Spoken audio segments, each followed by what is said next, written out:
Welcome to the Sunday discussion, everybody. Today I'm going to talk about Siddhartha Gautama, the founder of Buddhism, the big B himself. So, not a lot is known about Siddhartha Gautama. It is likely that he existed at all, though it's not 100% guaranteed. It's very, very likely, more so than Jesus, for instance.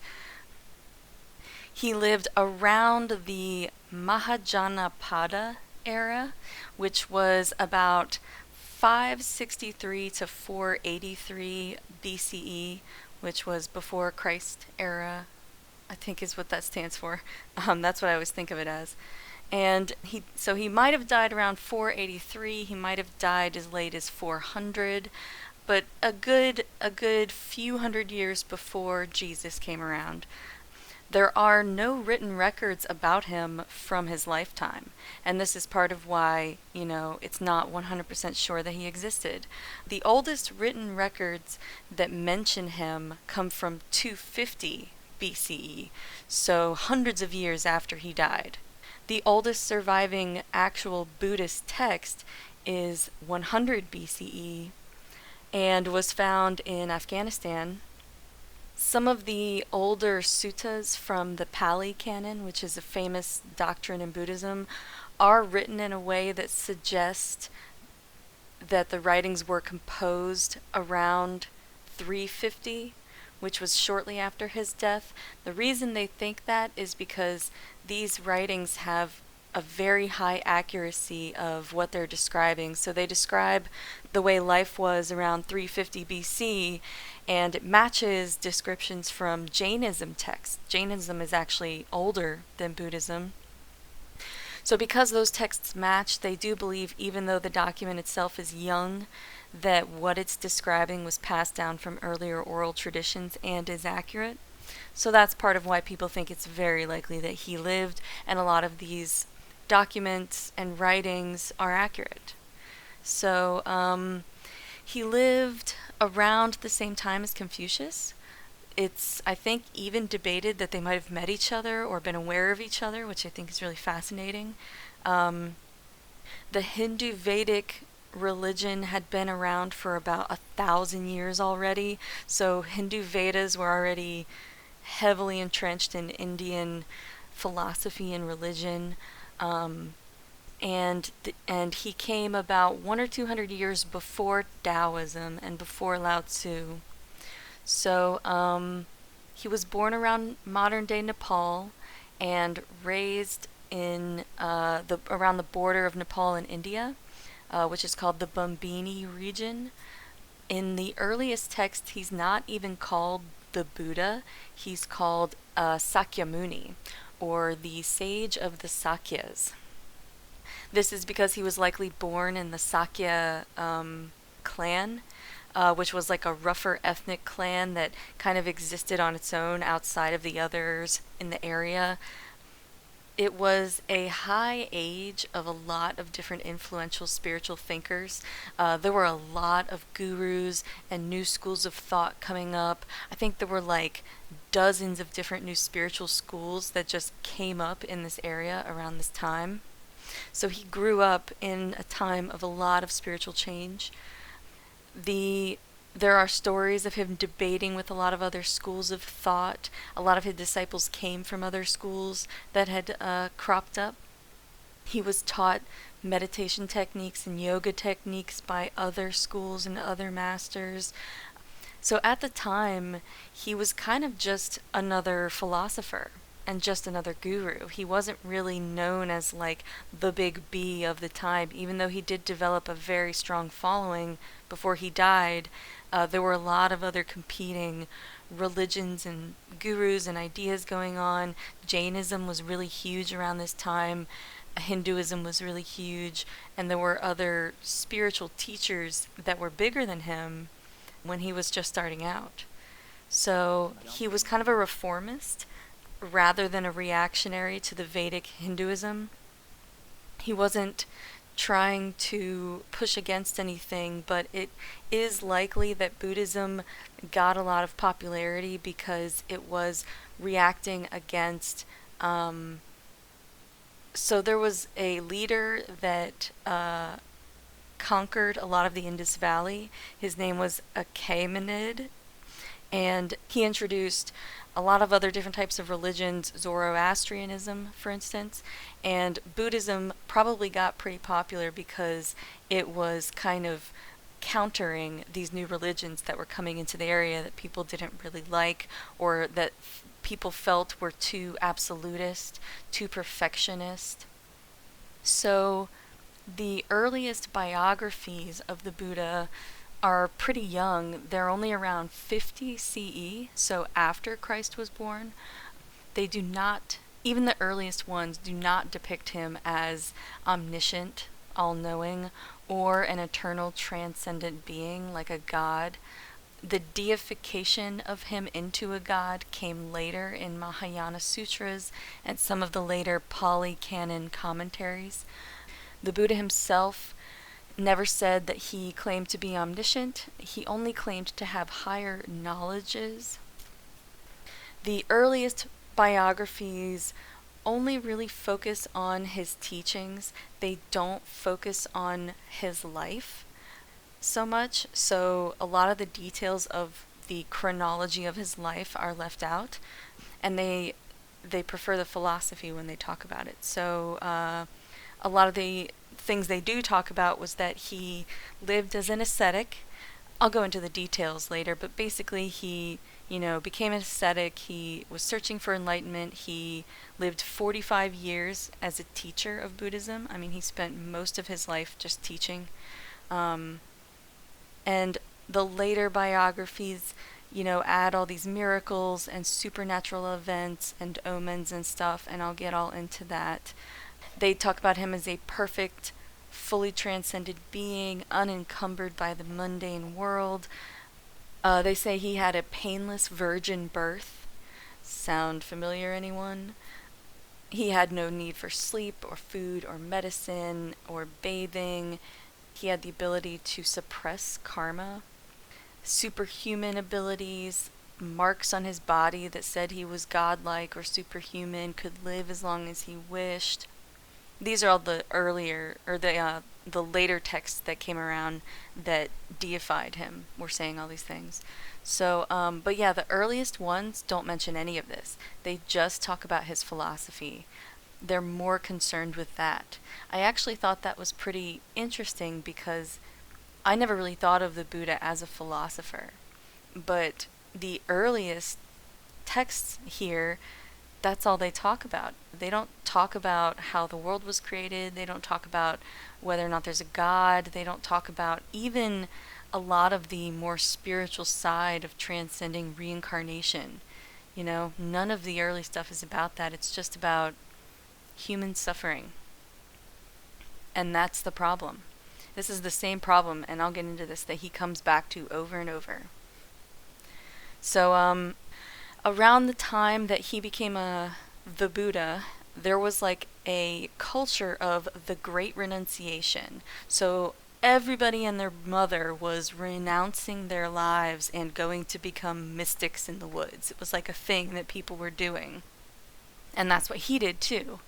And there's a quote here where he says, "The household life, this place of impurity, is narrow. The samana life is free open air. It is not easy for a householder to lead the perfected, utterly pure, and perfect holy life." So he did believe that renunciation was really important in terms of understanding these things. So that's what he did. When he realized he had to figure out this problem of suffering, he renounced his life, which was as a prince, and left. And some of the older texts say that his mother and father wept with tearful faces and opposed this decision. So I linked a documentary. I shared this documentary, which was pretty good, and I'm going to go briefly over the story. And this is a very mystical story, but it's the one we're most familiar with. And this is the one that comes in the later texts, not the earlier ones. The earlier ones didn't really care about his life story as much, as I mentioned. But so in the documentary, He was born as a prince to a queen and a king, and this was the Bumbini area of India, or around Nepal, modern day Nepal. He was born out of the side of his mother, like it wasn't a vaginal birth. He kind of appeared out of her side instead, and I'm not sure if that maybe is a reference to like cutting him out like you would today, but apparently it was completely painless. It's like he just appeared at her side one day. And she was a virgin in a lot of these older stories as well. And then in the mystical story, his mother died 7 days later after his birth. So he was raised without a mother. There was a prediction while she was pregnant with him that he would become a great ruler or a spiritual leader, one or the other.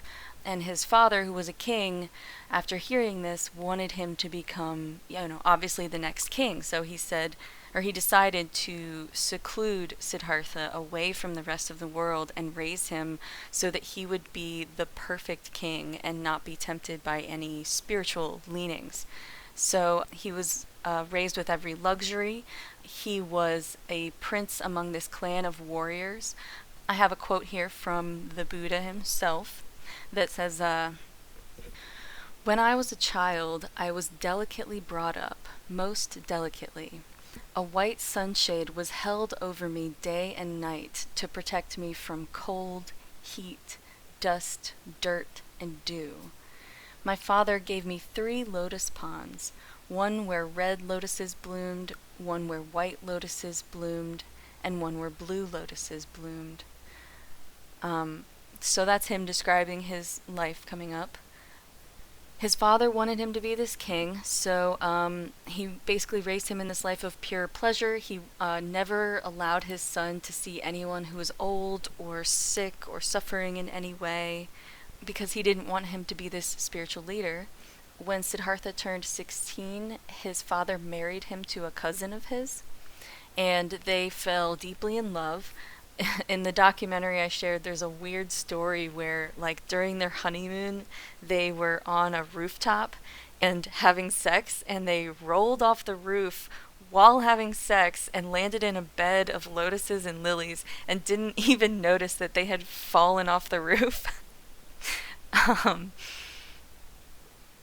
One day, he's been married for a little while, he leaves the palace with his attendant. I think that he had been very curious and kind of frustrated with his father trying to keep him inside the palace all the time.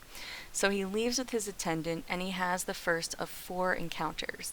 He sees an old man, and he's never seen an old man before, and so he looks at his attendant and says, what is going on here? And the attendant says, "That is change. You don't always stay young and perfect forever."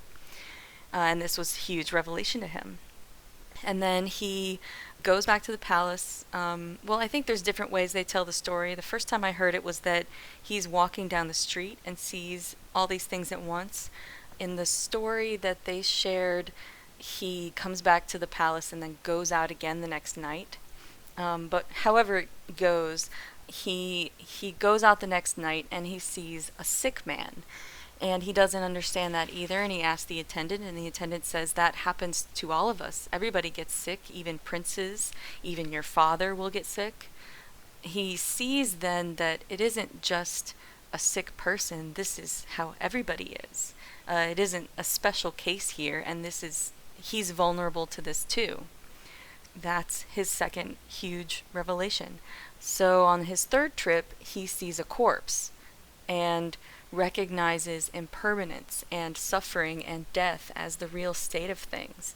The world that he had been protected from his whole life and kept from seeing, he realizes now that all these things he's seen are his fate, and he can't escape them any more than anyone else. And he begins to wonder, well, how am I supposed to deal with these things that I never knew about before? He goes from this completely naive understanding of reality to wanting to know the whole truth and how to handle it. So on the 4th trip, he sees a spiritual seeker, an ascetic, and the ascetic, I believe, is meditating and very thin, and I think he was 29 when this was happening, and he was very troubled by this. He was determined to understand this suffering that he's been exposed to. While he's going through this, his wife gives birth to a boy, his son, and he names his son Rahula, and Rahula means a fetter, like a ball and chain. So he basically called his son his ball and chain, which is like, um, and he basically says, if these are the things that are weighing me down, my wife and my son and my life here, and if he believed that if he held his son in his arms, it would be too painful to leave his life. So he leaves without even holding his newborn son. After seeing the four sights, he wakes up one night and before deciding to leave, he sees his female servants all sleeping, and they're unattractive and they're still like corpses, and that really disturbs him, and that's another reason for his departure. So he decides to leave, and he does it at night. He gets on his horse, and in the mystical version, he leaps over the castle walls on the horse. And as he's doing that, Mara, the god of desire, was waiting for him and said that he is destined to rule a great empire. Go back to your castle and worldly power will be yours. And he refuses. So he sacrifices all of this pain in leaving. And as I mentioned earlier, some of the earliest texts say that his mother and father wept at his decision to leave. And so in those earlier texts, his mother's not dead. And so, yeah, this was his sacrifice in order to gain knowledge, in order to understand suffering. In order to gain something, you must first lose everything, essentially. So when he's alone for the first time in his life, he stops by a river, he draws his sword, he cuts off all his hair, and puts on yellow robes, and goes to become a homeless monk. One thing about the robes, ascetics would often wear the robes that were the colors of prisoners. So yellow was the color that prisoners would wear, and they believed that they were similarly outcast from the world, so they would also don yellow robes when they went to become monks. So he heads south and goes to the Ganges River, and the Ganges was a very holy river and still is. He basically became a beggar there. He slept on the cold ground in the dark forest. There were a lot of scary animals around. He started to delve into the spiritual practices. So a lot of people, as I mentioned before, were leading this life of asceticism. Asceticism is intense. It is restricting your food so that you're barely eating anything at all, not more than you need. A lot of them waste away and become emaciated. It is a lot of strict physical straining and difficulty and a lot of suffering, and they believed that if they caused the body to suffer in this way, they would overcome the burden that the body was and become more spiritual. A lot of people, like the Buddha, left to go do this. So where he was, other people were living this life and begging for food, and he went to go be apprenticed by a guru. And yoga's a very, very old practice, and a lot of people around this area were practicing yoga, the Hindu Vedic religions, and meditation. They believed that yoga and meditation were intricately tied together, and that's why a lot of the discipline of the body was essential in the discipline of the mind for these ascetics. So his first guru teaches him yoga, meditation, and practice, how to tame the mind, teaches him breath meditation. This master actually asked him after a while to become an equal leader in the spiritual community that they were in, but Siddhartha refused. He said, after doing this for a while, he said, this is not leading to knowledge. I still have the same question. I still have the same problem of suffering. I don't have a cessation of suffering. So he left that guy. He went to another guru, and this second guru was more about higher mental states and meditative states, higher knowledges. So he learned more about meditation, but he had the same issue. He said, I'm suffering in spite of these practices. Higher states of consciousness do not bring truth, and they are not permanent. They were just temporary escapes for him.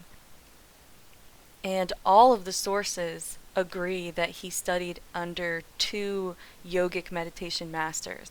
So he was doing a lot of meditation and a lot of yoga, but it wasn't helping him. So he was disenchanted with the second guy, and he left him and went further south. He fell in with 5 other ascetics who were extremely strict and became an ascetic himself.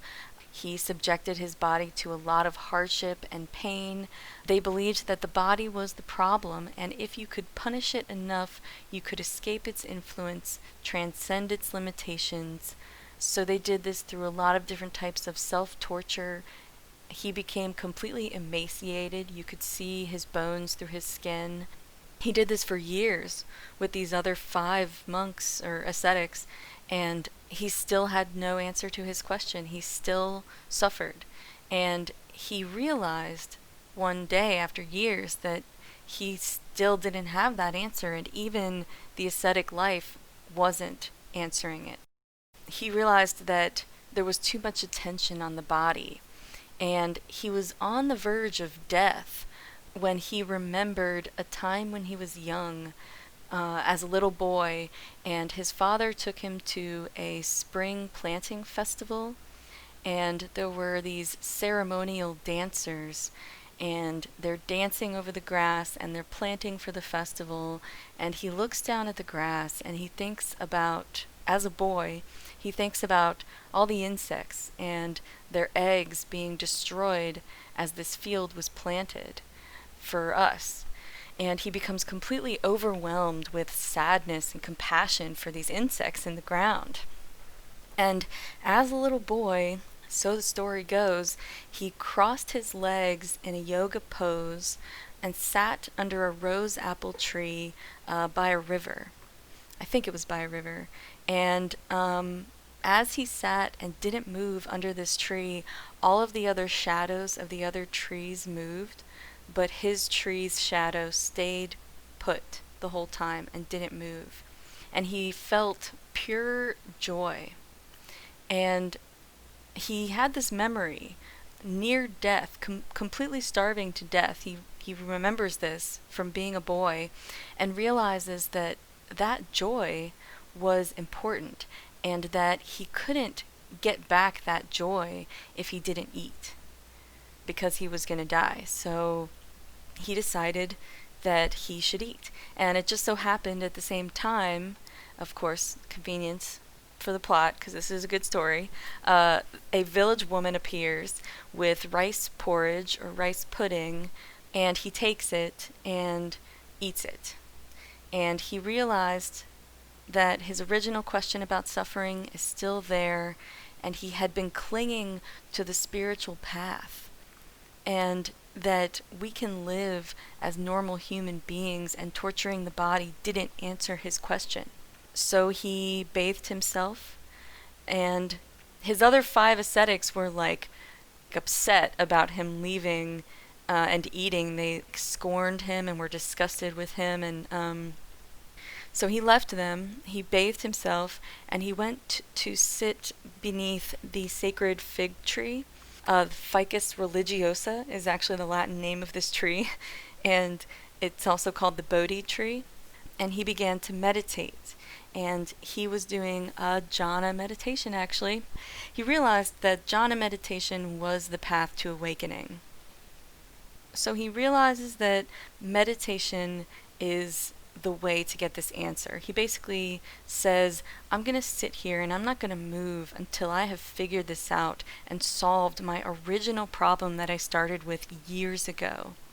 And here's a quote. He says, "Let my skin and sinews and bones dry up together with all the flesh and blood of my body. I welcome it. but I will not move from this spot until I have attained the supreme and final wisdom. And so he sits to meditate. As he's meditating, Mara, the god of desire, appears again, and Mara has a lot of demons with him and begins to attack Siddhartha with the demons. And Siddhartha sits there and he doesn't move, he doesn't resist, he doesn't try to defend himself, and all of their weapons turn into flowers. And then so Mara sends him his 3 daughters to seduce Siddhartha, and he sends him a lot of other temptations, every temptation he can think of. And Siddhartha remains completely still. He's not in a trance. He's not unaware of what's going on. He's completely, totally aware and there. He's not in a trance-like state at all. But he does not do battle with Mara. He does not resist suffering. He does not fight it. He doesn't defend against it. Mara asks, who would testify that Siddhartha was worth attaining ultimate wisdom? And the demon army supported Mara, and Siddhartha said nothing. The only thing he did was reach down and touch the ground. And when he touched the ground, according to the story, the earth itself shuddered.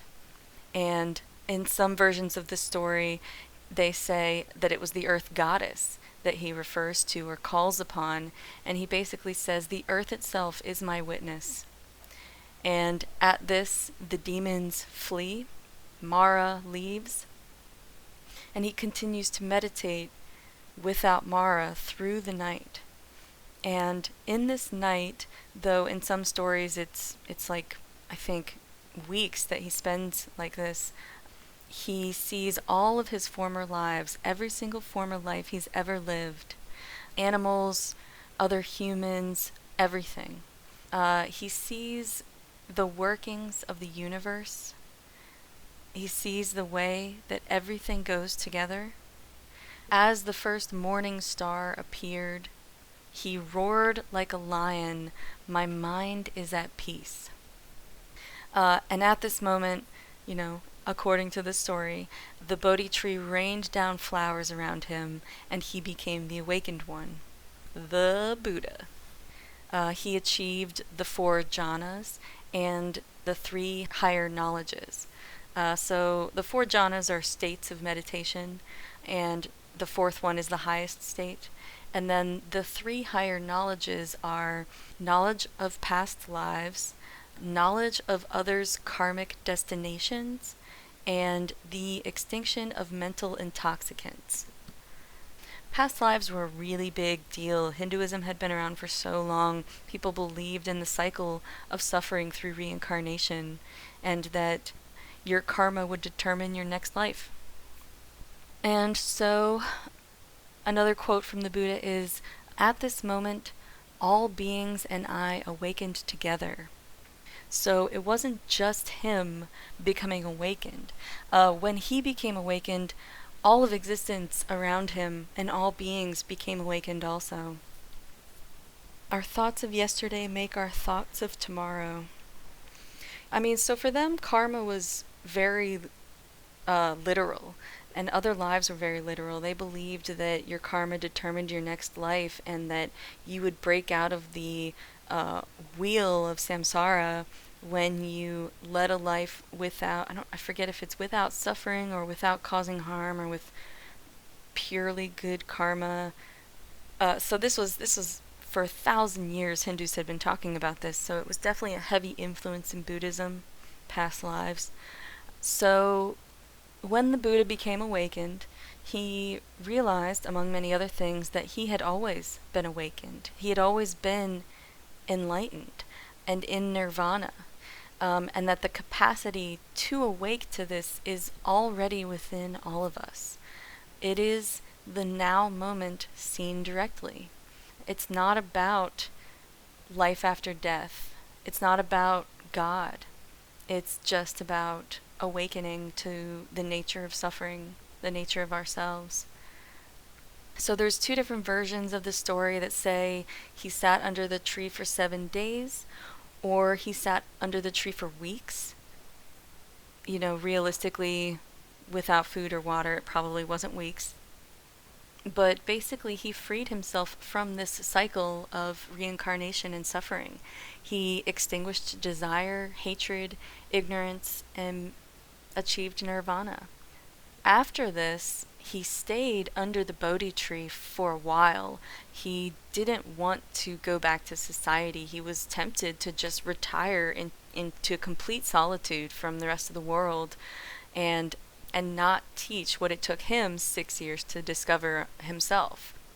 He meditated on different aspects of the Dharma, such as dependent origination, the 5 spiritual faculties, and the nature of suffering.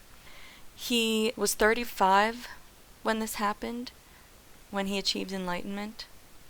He said no one would understand what he had realized. Everybody would either think he was crazy or that this truth was just too subtle and too difficult to understand. And so he wasn't going to go back to society and teach anybody this stuff.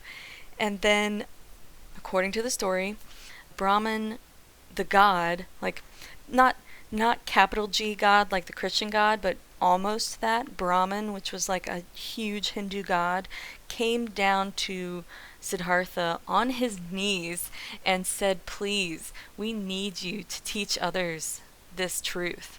And so, out of compassion for the rest of us poor humans, Siddhartha decided to teach what he had realized. So he left the Bodhi tree, and according to this legend, the first person he came across was a wandering ascetic, and I love this story, who, when meeting the Buddha, asked him who his guru was, and the Buddha said, "I don't have a guru, I have attained enlightenment." And the ascetic said, "Well, maybe," and walked away. And that's it. And so Buddha feels like he failed to teach the very first person he came across, and he realizes that this person didn't see anything special about him whatsoever, because an awakened Buddha doesn't look special. They look completely ordinary, and that's because it's not about bliss, and it's not about being special. It is about being ordinary and being normal. And I think that's really powerful. The very first person he comes across doesn't see him as glowing in the way that people would describe Jesus. I mean, I think it's so interesting that they put this story here, because it immediately tells you a Buddha's not going to look like a god. They're not going to look divine. They're going to look just like you do now. One of Alex and I's favorite quotes is, before enlightenment, chop wood, carry water. After enlightenment, chop wood, carry water. And that's what this is saying too. So I really love that story.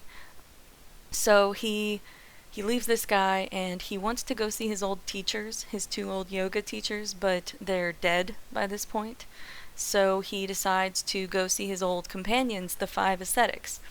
And so he comes across them, and they are, disgusted with him, and they're still starving themselves and doing these painful physical poses and trying to reach enlightenment. And they greet him as an equal, and he immediately says, "You refer to me in the wrong way. I am not an equal to you. I am enlightened, and you're using the wrong term for me." They're skeptical of this, of course, and these 5 become the first people to hear his very first teaching. And this is called setting in motion the wheel of Dharma, because this is the first time that Buddha's teaching comes into the world. So his first teaching wasn't a dogma. He just talks about his own personal experience. He doesn't say the way that things are. He says, "Here's what happened to me." So he disavows asceticism, and he disavows sensory indulgence. He says that neither of these ways are the answer. The answer is the middle way. No excesses, no extremes. There's a really nice analogy here where he says a sitar, which is like a guitar, is tuned neither high nor low. A string too tight will break, and a string too loose has no sound.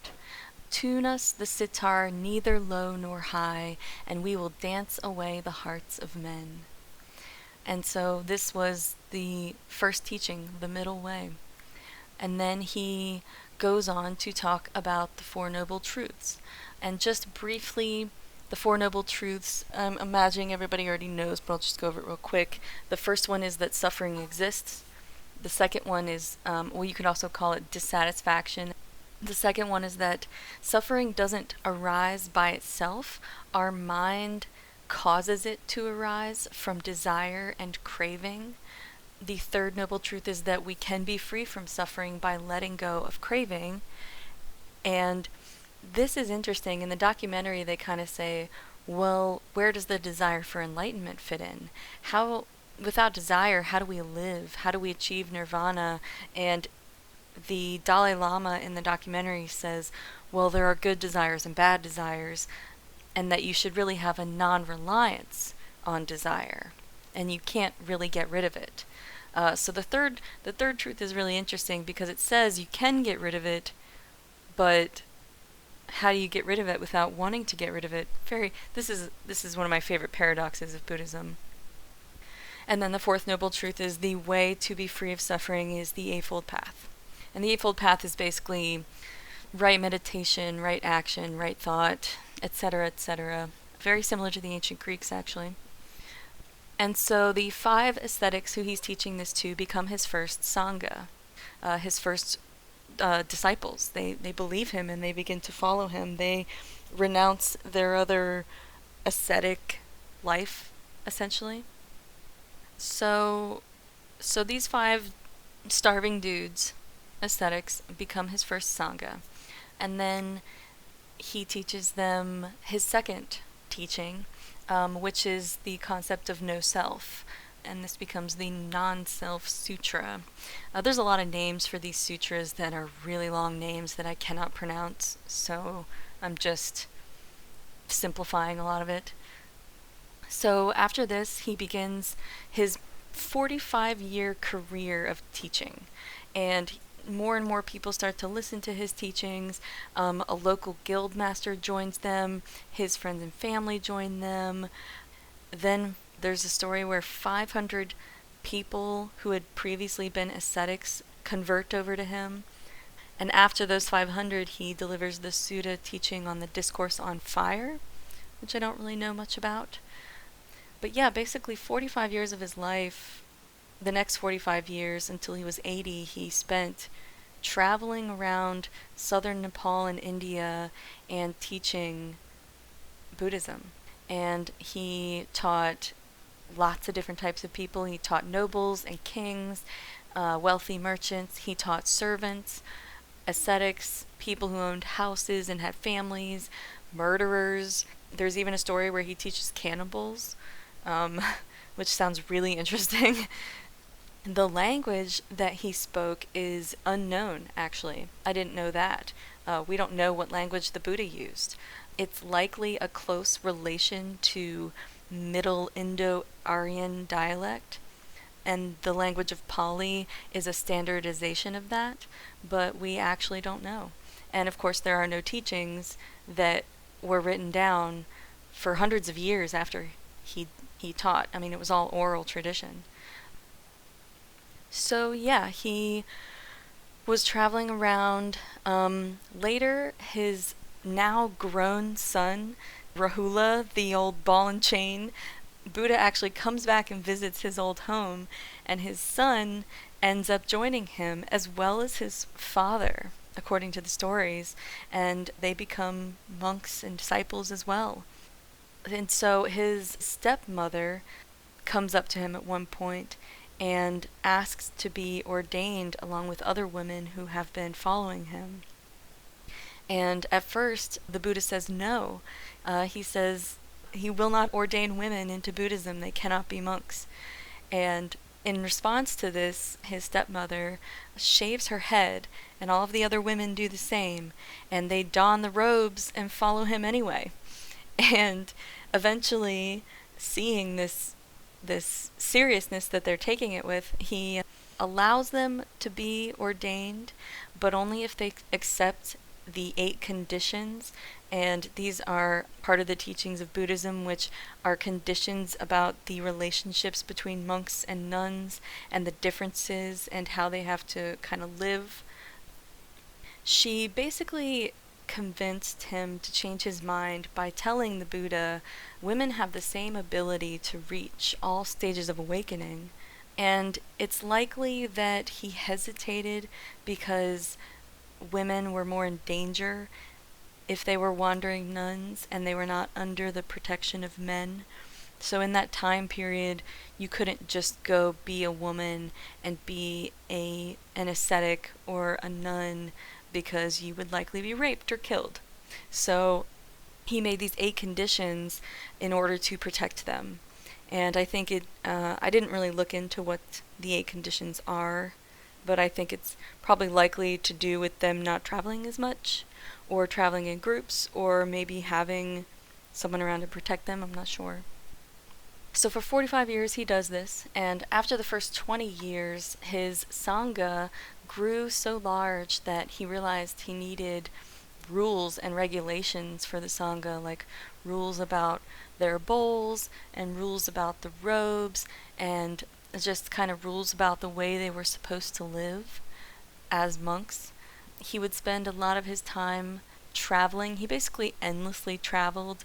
The only times that they wouldn't travel was during the rainy season, because now, from what I read, it was because they were more likely to hurt animals during the rainy season, but I don't think that makes sense. It was probably just more dangerous to travel during the rainy season because flash floods and stuff.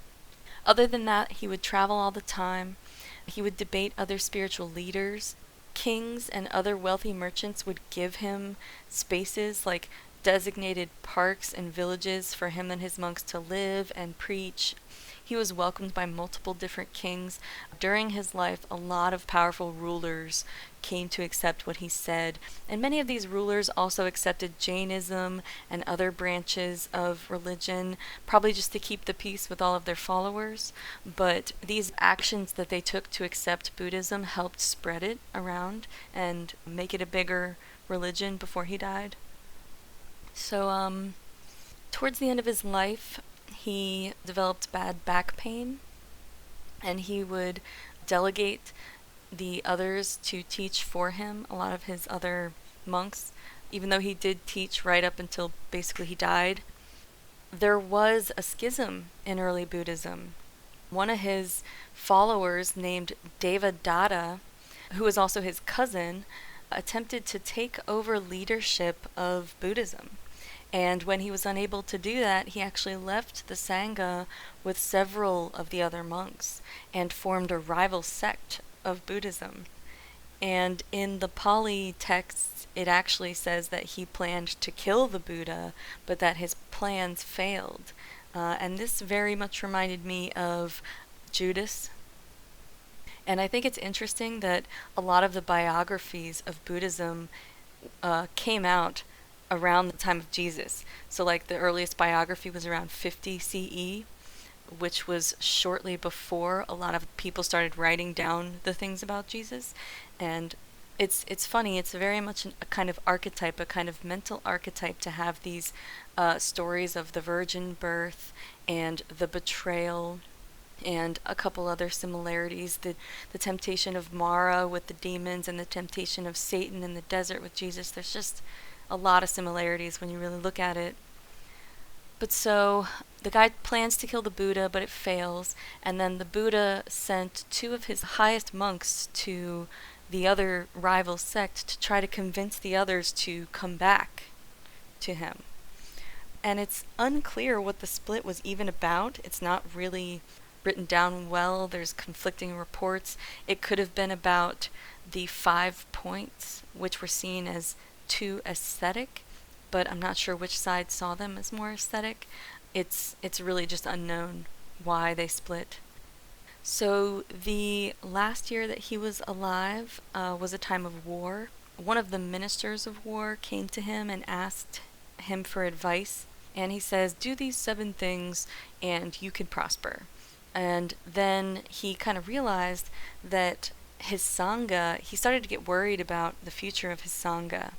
And he said, "I need to apply these 7 things to my Sangha too, so that it will prosper into the future."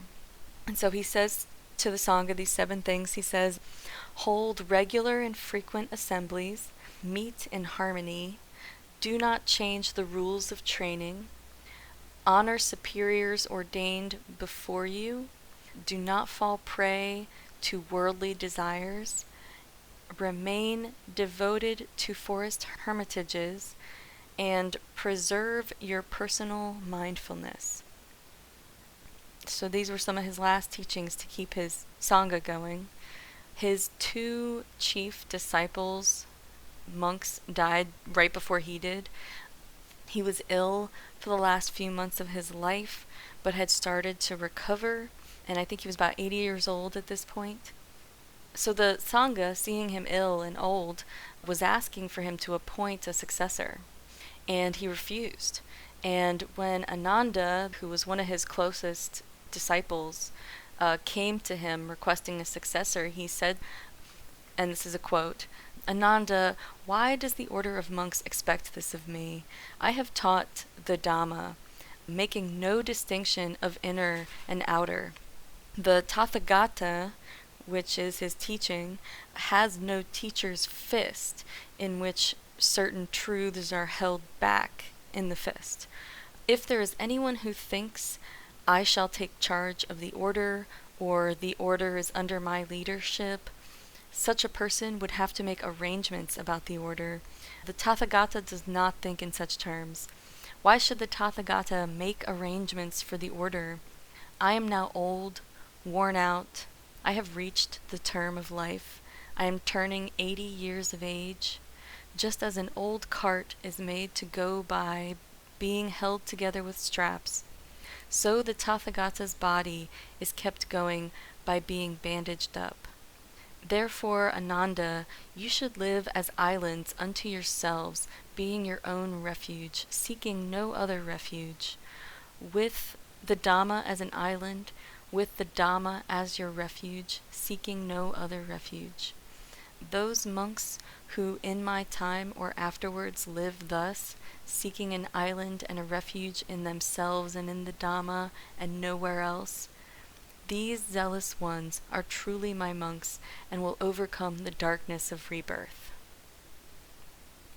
So, no successor for Buddhism.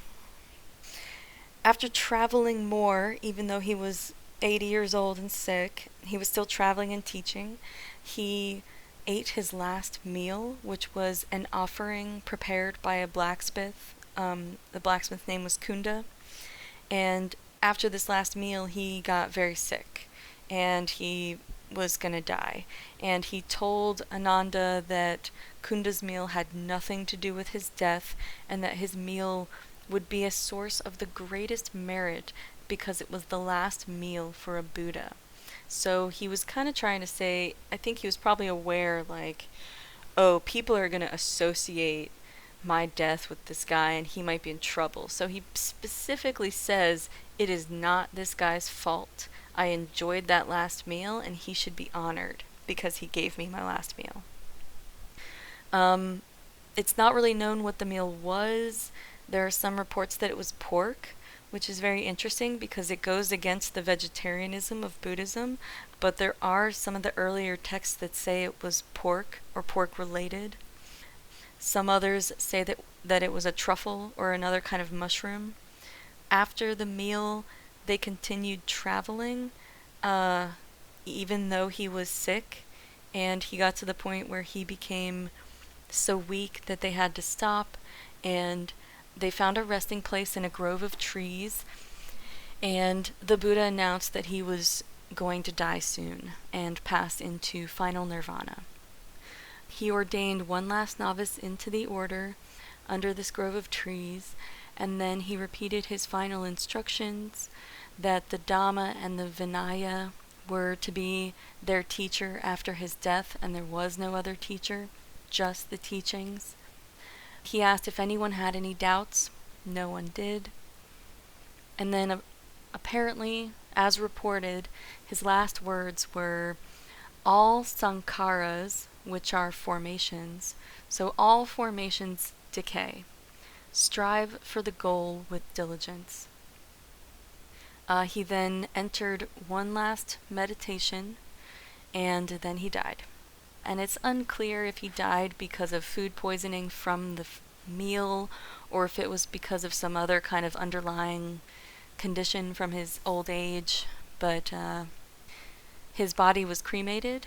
Back then, in cremation, the bones didn't burn. They were blackened and charred, but they stayed, and teeth and such.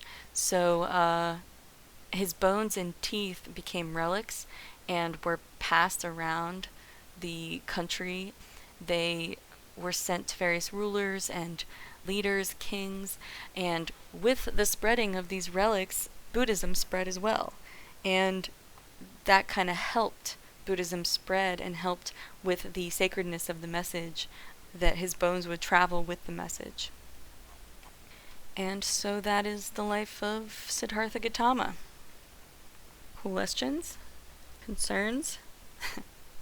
I have a few. Shoot.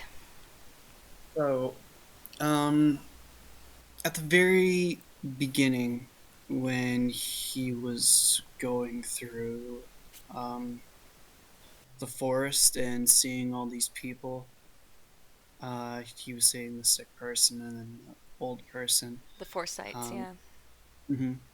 And it was kind of interesting how you phrased it as to everyone goes through this and that there's no way to stop it. And yet, even though that he was told this, he felt as though he had to do something about it, and that was his whole journey as to how to deal with it. Mm-hmm. When he's reminiscing about the festival, he talks about how there's these dancers, Mm-hmm. yet he still focuses on the um, he focuses on the fact that there are ants that are dying underneath their feet, and he felt compassionate about that. So, this part I thought was kind of interesting because I originally took it in a kind of. So, there's this video talking about this idea about how luck isn't actually a thing, or there's good luck and bad luck, and basically it had this story where this person, he got into a car crash, and when the doctor came in, he said he had good news and bad news. The bad news is he got into a car crash. The good news is when they scanned his brain, he had a tumor, but it was small enough that they could actually perform surgery on it. So even though that he went through this bad experience, something good was coming out of it anyways. Yeah, transforming it into a good experience. Transforming it into a good experience, but it's also a bad experience too because he got cancer, so he didn't really know what to do with this concept of him getting cancer. Was it good luck that he got into a car crash? Was it bad luck that he got into a car crash? And so he basically realized that there is no luck. It's all kind of weird, where it's not supposed to make sense. And I thought that the point of that memory was to tell him that there are these beautiful dancers and they're so entrancing, but underneath their feet, they were killing all these ants, or they were causing these ants havoc. Mm-hmm. Would you say that there might be a correlation there? or that Like would a balance of good and bad. no, not necessarily balance of good and bad, but a breaking point of the concept of good and bad where it doesn't fit. I think that's probably part of it. So the point that is focused on in the story I read about it was compassion. Compassion's a huge part of Buddhism, and he felt compassion for these ants that were suffering. I mean, he was a little boy. I'm not sure how much he understood that there is good on both sides. I think the only things he really realized that are the part of the point of the story is compassion for all beings and the suffering that these beings go through, and the joy that he felt when he was sitting under the apple blossom tree. And so when he sits under the tree, he sits and feels joy when he looks out at the world. And this is after, the compassion for the suffering of the ants. So it could be related, but basically, as a little boy, he just sits under this tree and he looks out at the world and he feels completely unbridled joy. And the reason he takes the food from the woman is because he realizes that that joy, that feeling, he needs to understand that. That's the point. That compassion for the ants and that joy at being in the world, and that he's not gonna get that joy again unless he eats some food. And then so he takes the food. Um, hmm. So I'm not sure it's directly related. You could say that his compassion for the ants with the dancers is kind of related to seeing, you know, both the positive side of the planting festival and the negative side of hurting the ants. They don't really specify that part of it though in the story. It's just about compassion for the fact that the ants are suffering. So that part of the story loops back just to the importance of compassion and the importance of love in our interpersonal relationships as a young boy I think in the canon. yeah, I think he realized that it was important to the answer he was looking for, but he still wasn't awakened. He saw the goal. He wanted to get back to being that little boy sitting under the tree, filled with the joy of being alive. And I mean, this Mm. is a very deep archetype in humanity where we talk about the childhood innocence and how when you're a child, the world looks like heaven and you don't suffer like you do as an adult. You have this naive innocence where everything is beautiful and dreamlike and you have unbridled joy.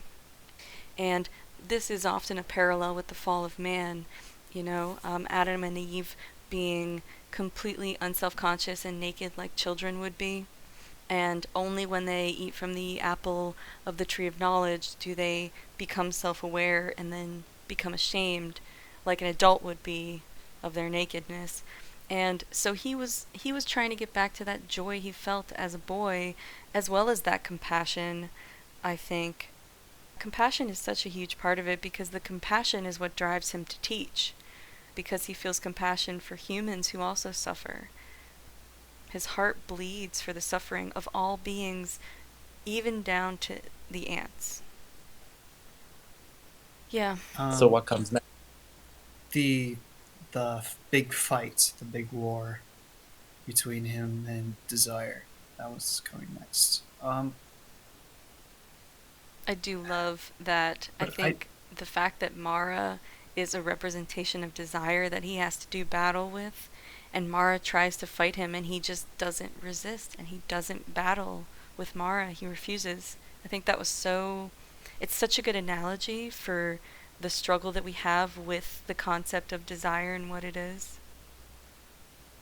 but I don't understand if the whole point of that reminiscence of that memory was to get back to that sense of joy or that sense of compassion.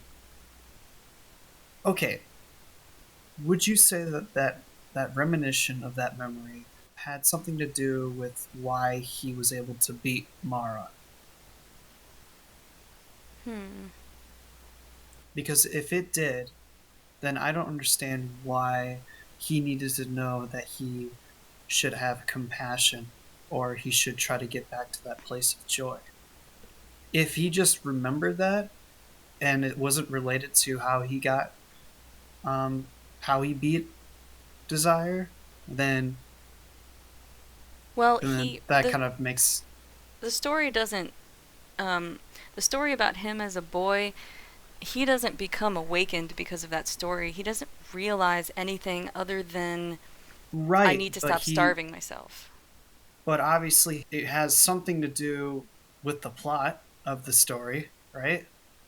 Yeah. They wouldn't just throw something in there. Yeah, absolutely. Well, He the would have died of starvation if he hadn't had that memory. You could maybe say indirectly that all of it's related, but he doesn't, for instance, use his compassion to defeat Mara. He just doesn't resist. yeah, like I don't think Mara is defeated at any point in the canon, correct? Correct. Yeah. He Yeah. mhm. Well, in a way, Yeah, he Well, Mara's beaten in the sense that Mara is no longer a threat to Buddha and the people that are following the Buddhist path, correct? The same way, like, a knife is no longer a threat to somebody who knows how to wield it, but it still exists as a threat within the canon, of course. Yeah, I mean, Mara comes at him with hundreds of demons wanting to do battle. Mara wants to fight, and most people do fight their desire. And he refuses to do battle with Mara. He refuses to fight. He completely doesn't defend himself at all. There's a scene in the documentary where there's like arrows raining down towards him, and he doesn't move to run or hide or protect himself or defend himself. He just sits there, and all of the arrows just turn into flowers. And that's because he doesn't move or try to fight.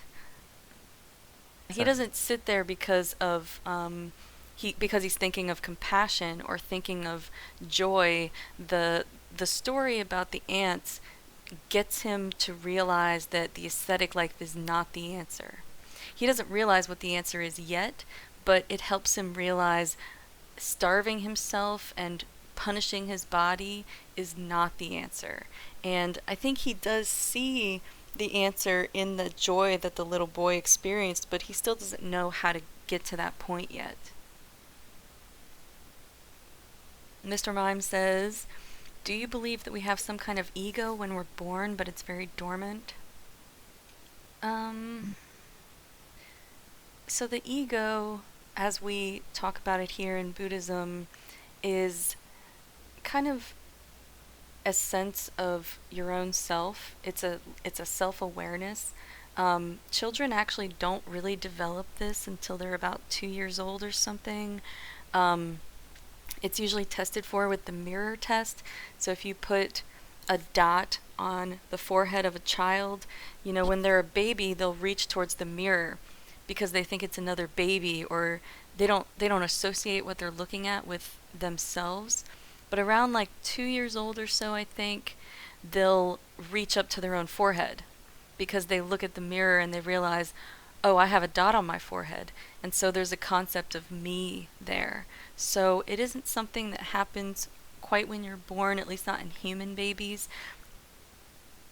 So, I mean, human babies are born without a lot of development. We're one of the least developed babies. We do a lot of growing on the outside after being born, whereas, like, most other animals can be born and they can run and eat and um, be much more independent, whereas it takes human children another couple years to be able to move around like a horse or a dog or other animals could. Uh, so, um, I don't think we're born with the ego. I think it's just something that develops. It's just part of the brain. It's a kind of I illusion. I would I would disagree with that. I Because what you're talking about isn't the ego. That's just self awareness. The ego. I mean, the yes, the okay.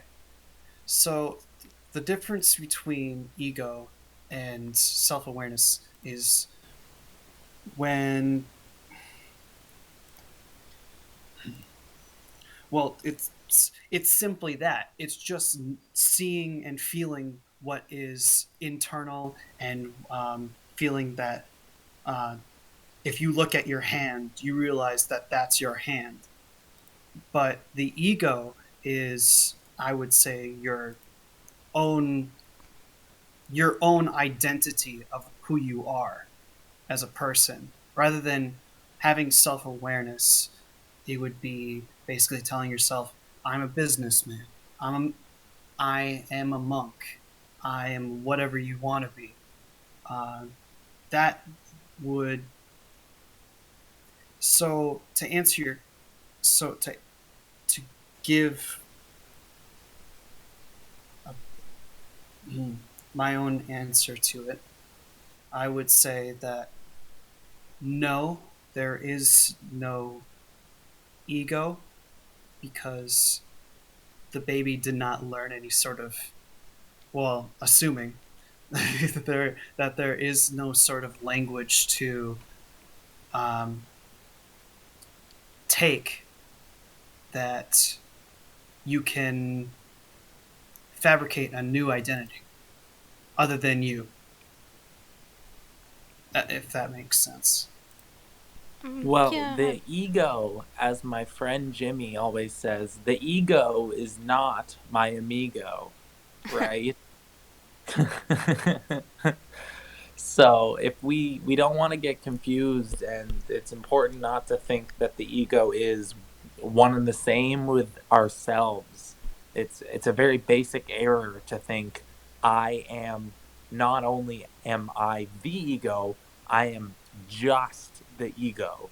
That is the error. There is ego, and I mean, some people have more and some people have less, obviously, but the point is, it's not the mark. It's not that childhood compassion. It's not that contemporary Bodhi tree moment.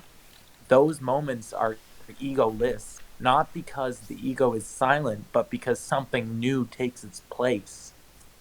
yeah, I mean, basically, it's just kind of a sense of personal identity. I mean, I think, Guy, we're probably talking about a very similar thing. It's just sort of a phenomenon that is a general feeling of the self and I am. And it probably starts as early as self awareness and develops into, this self identity building that preteens and teenagers go through, where they're trying to define themselves and figure out who they are. But I think we can Yeah, but both I'm agree not. that babies aren't born with it. Yeah, well, I yeah, of course, I can agree that they're not born with self awareness, but I wouldn't say that the ego is something that is a part of you. The I would say that that's more of a fabrication that And you I'd agree. learn. I'd agree the ego is more of a learned thing. But to keep on the Pali canon, right? To keep in within the canon of Gautama and his story. Lauren, do you know any relation to the ego and Buddha? Am I correct in my remembering that his ego basically ceased to have power over him the moment he was awakened underneath the Bodhi tree? Correct. That was when the ego's hold was lost, right? Yeah, yeah. When he achieved awakening, one of the fundamental aspects of it is no self. And I believe it was his second teaching that he ever taught to his five first followers that was the sutta of no self. So the understanding that nothing is permanent and the self is just as ever changing as anything else. And that's this is kind of why there's no ego, because there's no sense of a permanence, and we think of ourselves as this permanent thing when really just as changing as a river flowing. And yeah, this was huge. This is one of the three fundamental doors that you go through to get to enlightenment: impermanence, no self, and I forget the third one. I think it's just deep suffering. So these are the three doors through which you can achieve enlightenment. Yeah. Um, I think it took him a while to get to know self. I think he probably focused more on impermanence and suffering. I mean, the second noble truth is that suffering is caused by desire or craving. Um, Another way to say it is that dissatisfaction is caused by wanting something. And if you can just let go of that want, there is nothing you will be dissatisfied about. Um, and this is a fundamental nature with impermanence because we desire for things to be permanent. We desire for things not to change. And that's why we don't want to die, and we don't want to hurt, and we don't want uh, people to change, or our jobs, or events in the world. We want things to stay the same, and when they change, we suffer, and that includes ourselves. And this is why it's the second noble truth. It's so fundamental, and it all really ties together. The reason there's no self is because of impermanence. The reason that we suffer is because of impermanence. Why is it that we suffer because of impermanence in your eyes, Lauren? Um, I think that we crave good feelings, we crave good states, and we reject suffering. When you cling to, let's say another person, when they leave you or die, you suffer because you want them to be there forever. And when you can see that everything is impermanent, when you really accept that, it's okay if they leave you, or it's okay if they die, because you understand that there was never a permanent them to begin with. The person that you were clinging to is always changing. And the only thing that's permanent is this idea in your head of it. And this is why meditation is so important, because the only things that are really permanent are ideas. You don't really love someone so much as you love the idea you have in your head of them, which is why you might get a rude awakening when you realize something about someone that doesn't work with that idea or doesn't really fit into it, because you weren't seeing them for how they really are. You were just loving and experiencing the idea in your head. And really, we're all changing like a river flowing every day, and we're becoming new people in every moment. I would say because, well, I mean, a very simple way to put it would be just permanence in general, but a better way to say it is because in some ways change is perceived really quickly. So you can see like an explosion. That's a quick change, but to see a loved one die, it would take forever until they actually die. It would feel like forever at least. So the idea, so what I'm trying to say is that because death is a slow process, or there are things that are slow processes, they seem as though they are going to last forever. There's that illusion of permanence. Death is a slow process? Yeah. What do you mean by that? Well, I mean it's just that simple. Like, okay, you are born, you grow, and you grow. But if we all agree that we all die eventually, then the whole point of our existence, maybe not point, but the end result is that we die. So we could say that um, that living, we could say that living is a slow process, but that doesn't make sense Oh, because we are already alive. So so that means living. death is a slow process. Okay, so we will die and we are alive. What's your idea with that? What that what I was trying to say. Yeah. So the first part was me giving a simple answer. Well, at least my answer, and um, the next part was trying to see if I can um, explain why we've developed that sense of permanence in the first place. Is that because some things move slowly and so they feel like forever? Yes.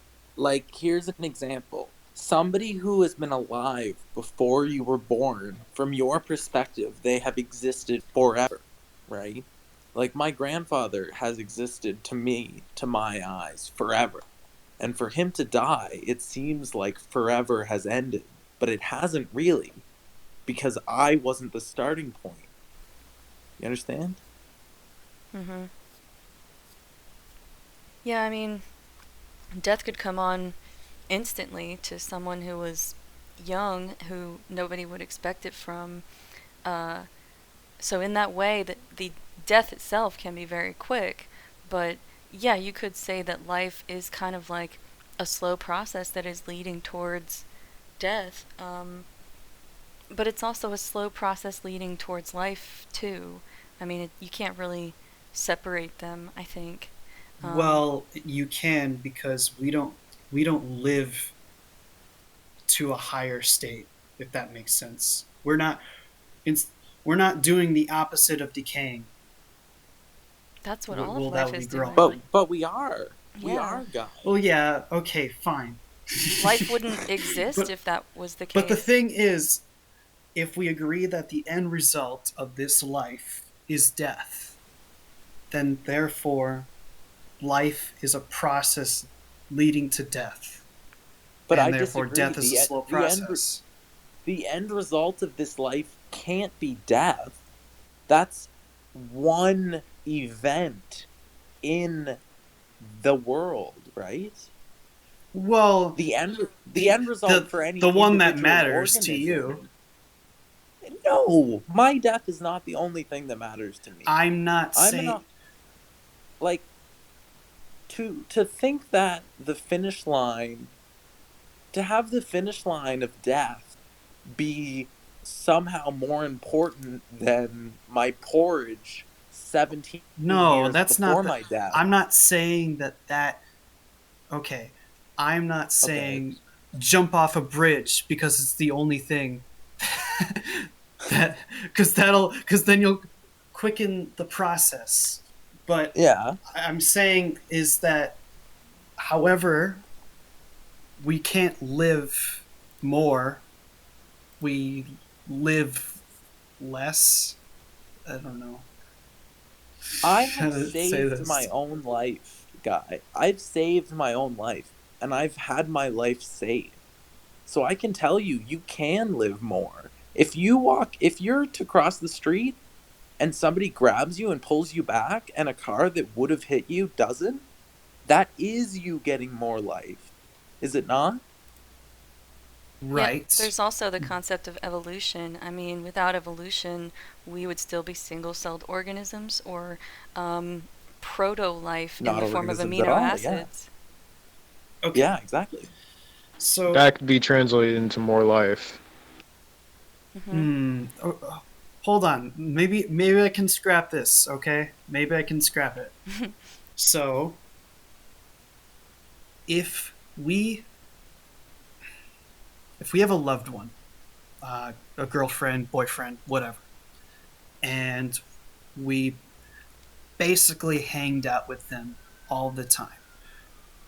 Now we can factor in we've been hanging out with this person for a few years, a decade, whatever. But the thing is that although you can say that the what number of years you've been hanging out with this person with, your brain does not operate by counting every second. It just experiences what's happening, and it doesn't assign time to it. So if you hang out with a person for a long time, they're um, for at least a long enough time, like What happens? you basically lose your concept of time. You don't measure how long you've been hanging out with this person, and so it feels like forever, right? So If in or in eternal. It seems right. eternal. Can we say that instead So of forever? Okay. so the reason so in the sense that maybe it would take a day for me to die if I was born and I would just died on the table, then well then that's it. But if my mom hanged out with me for every second of that day, it would feel like forever. So that's why I say that death is a slow process based on experience, not actual time. Ah, okay. So you think, or not think, you see suffering as the slow progression towards the final point of death. But that's not at No, all no, what no, no. suffering is. No? Suffering, suffering is created by the illusion of that, of the illusion that there is permanence, that feeling of eternity when you do anything. It doesn't matter. If as long as you're not counting time, it'll feel like eternity. So if um, if you stay if you are in that eternity, it feels like it's permanent. It's constantly Ah, happening. That's what I'm talking about. The illusion of permanence. okay. But even though obviously it's underlying with impermanence, okay, I'm following completely. Okay, so then how do we relate that back to the Gautama story? The illusion of permanence is suffering. As long as you have that, then you will. If you let go of that, then you will be fine. I guess. That's not the best way to put it. Hmm. So I don't know if permanence and eternity are the same. Um, I mean, eternity can be always changing. But when we do say something is permanent, we do say that it will never change and in that way is eternal. It's funny because impermanence means it's kind of a constant thing. It's its own permanence. There's never a moment where something stays the same. So even the things you have on your desk that you think are not changing because they're solid objects and they're still and they're clearly like just the same that they were 5 seconds ago, even those have atoms inside them that are moving constantly. And those atoms are never still. Those particles are, moving so much that even scientifically down to the fundamental level, nothing is not moving. Nothing is ever still, and therefore nothing is ever the same. And yeah, I think it might even be the most fundamental part of Buddhism, because it leads to no self. Once you apply this knowledge to the concept of the self, you realize the self is the same. Once you apply it to the nature of reality, you realize that there's no such thing as permanent forms, and these are just ideas in our head, and then all of reality becomes inseparable. You can't separate one thing from another because they all start to blend into each other. You know, this cause has that effect, which becomes a cause for another effect, and suddenly nothing exists in a vacuum anymore. Everything becomes completely fundamentally interdependent and connected. Uh, and so it goes to know self, it goes to the nature of the world, and it goes to the nature of suffering, because the mind wants things to be permanent, and we don't see the true nature of reality in that they are not. So impermanence is like the bedrock of all of it. So here's a cool idea. What if basically accepting permanence means that you start becoming self aware? So when you have self awareness with the idea that things are permanent, you are basically on a different, um, you have a different sensory experience as to everything that's happening. But when you accept the idea of impermanence, then your senses start. I don't like using this, but they start vibrating at the same frequency as everything else, and that's what creates stillness. Because if you're shaking like everything else is, then there's no comparison to draw, and so you feel as though you're still.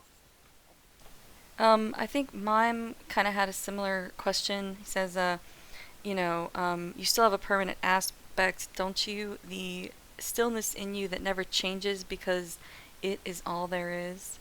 So that's a good question about the stillness, because there is a space in meditation where we can become aware of everything changing, and it all kind of becomes one unified movement.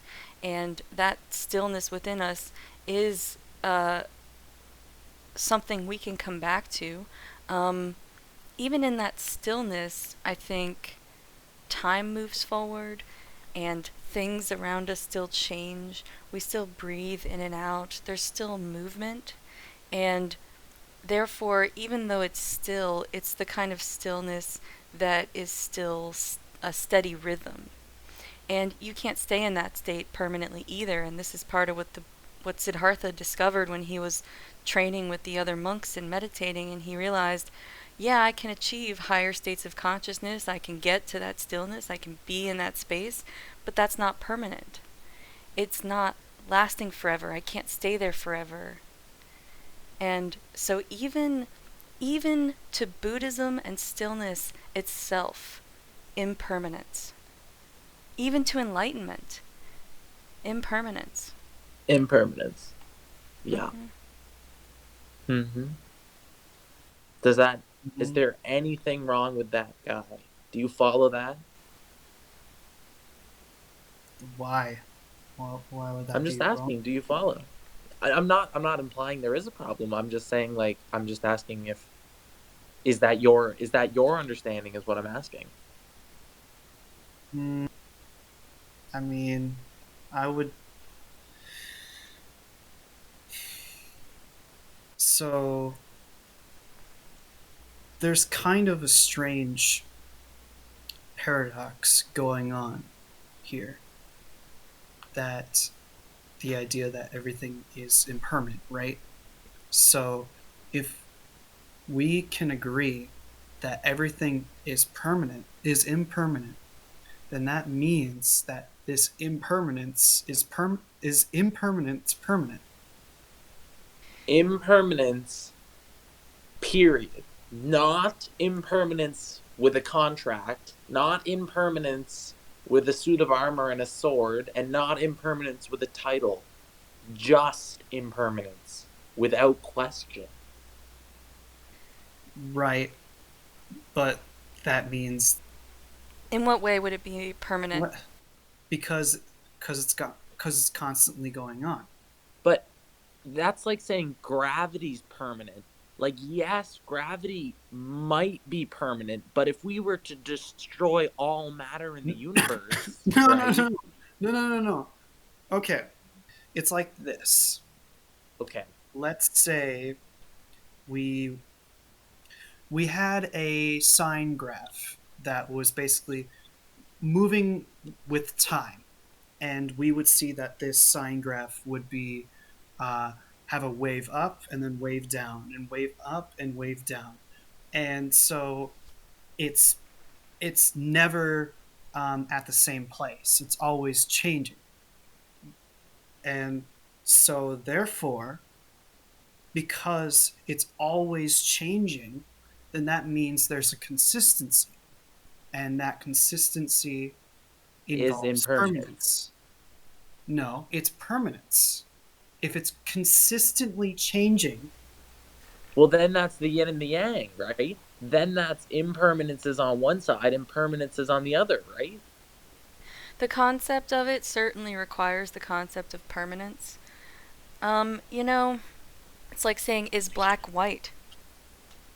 Yeah, is It's black white? it's It's a hard. defined by permanence, but I don't think that means that even if impermanence is constant throughout existence, I don't know if that applies impermanence.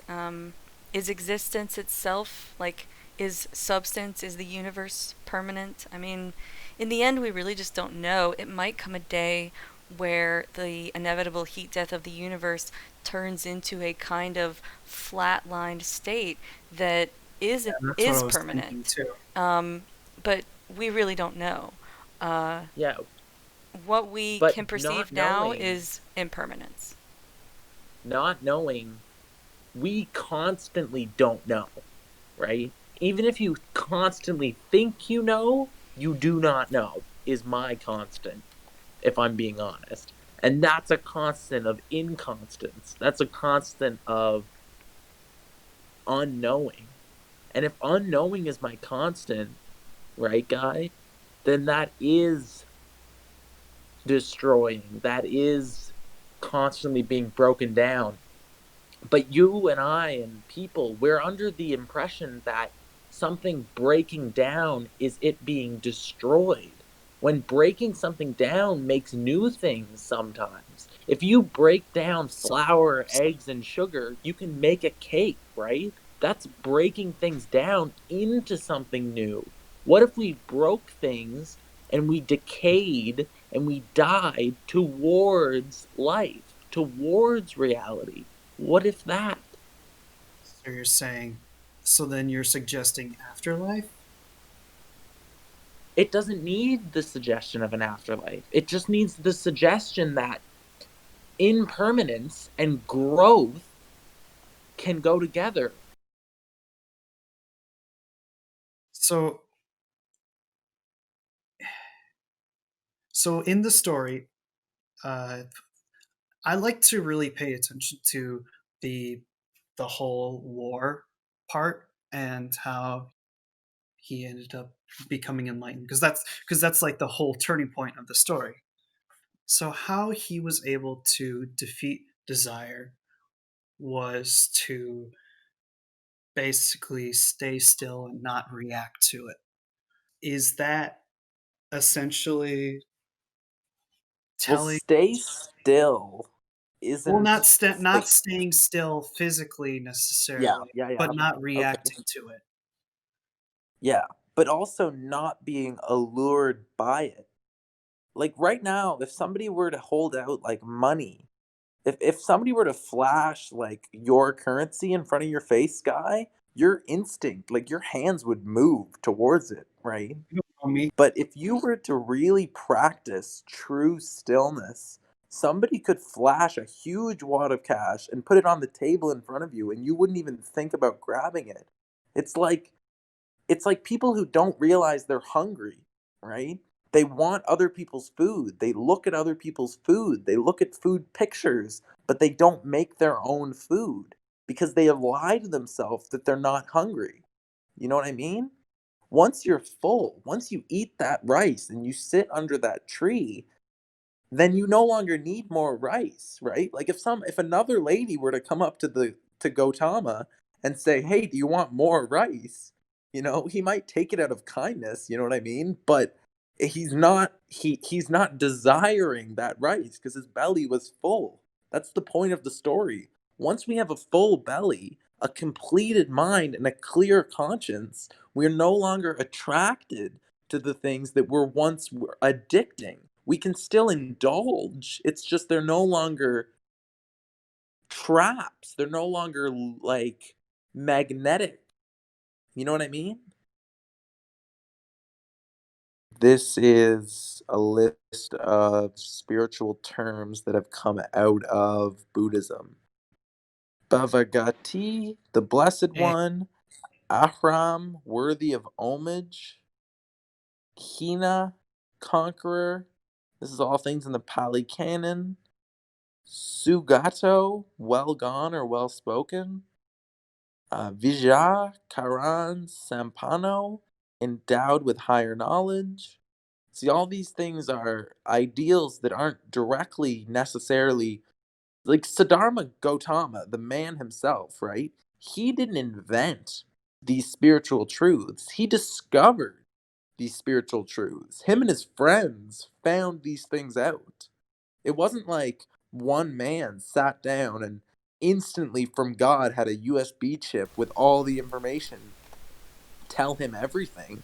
It was a whole lifetime of experience and knowledge that together was built into this conglomerate reality of the Buddhist canon that we can accept today. Do you have anything to say about the different Buddhist terms I just posted there, Lauren? Let me see. So perfectly self-awakened, endowed with higher knowledge and ideal context, well gone, unexcelled trainer of untrained people. That's funny. That's a funny ideal. Teacher of gods and humans. That's the Buddha's role, right? The Blessed One, one with taints destroyed, who has lived the holy life, done what had to be done, laid down the burden, reached the true goal, and is completely liberated through final knowledge. All right, here's what I think happened that kind of sucks. Buddhism became a religion. It became just like Yeah. every other religion, and that was one thing I really loved to read about, that the Buddha was a philosopher. And thinking of him more as kind of like a Socrates or an Aristotle in the beginning of this era, instead of someone trying to make a religion, it just rings with me so Yeah. much more. And I think Buddhism got way too attached, ironically, to all these terms and these stages of enlightenment and all these words and definitions. why did he start making rules? Why did he start saying, "Oh, eightfold path," and then there's this next list of rules that you have to go through? Why did he The, end the up creating a new system? those aren't rules. They're just Rules. truths. The Four Noble Truths is just Well, how it is. rules, truths, commandments. It's not a commandment Well, either. look at It's just a description. when you have a lot of people and you're the one who knows the most and you're the one people listen to, right? If you're the director of a large dance, then you need to know how to tell people what moves to make and which positions to take, right? Um, One of the things, Lauren actually presented that really well and really beautifully. The problem there, to me, in hearing it, is because it leaves out a lot of the local color. And that's not Lauren's fault. It's the fault of Indian, the Indian origins of all of this. If you've ever thought Gandhi walked around with the Bhagavad Gita, there must be this great book, you hear these quotes online, and then you go read that complete annoying garbage.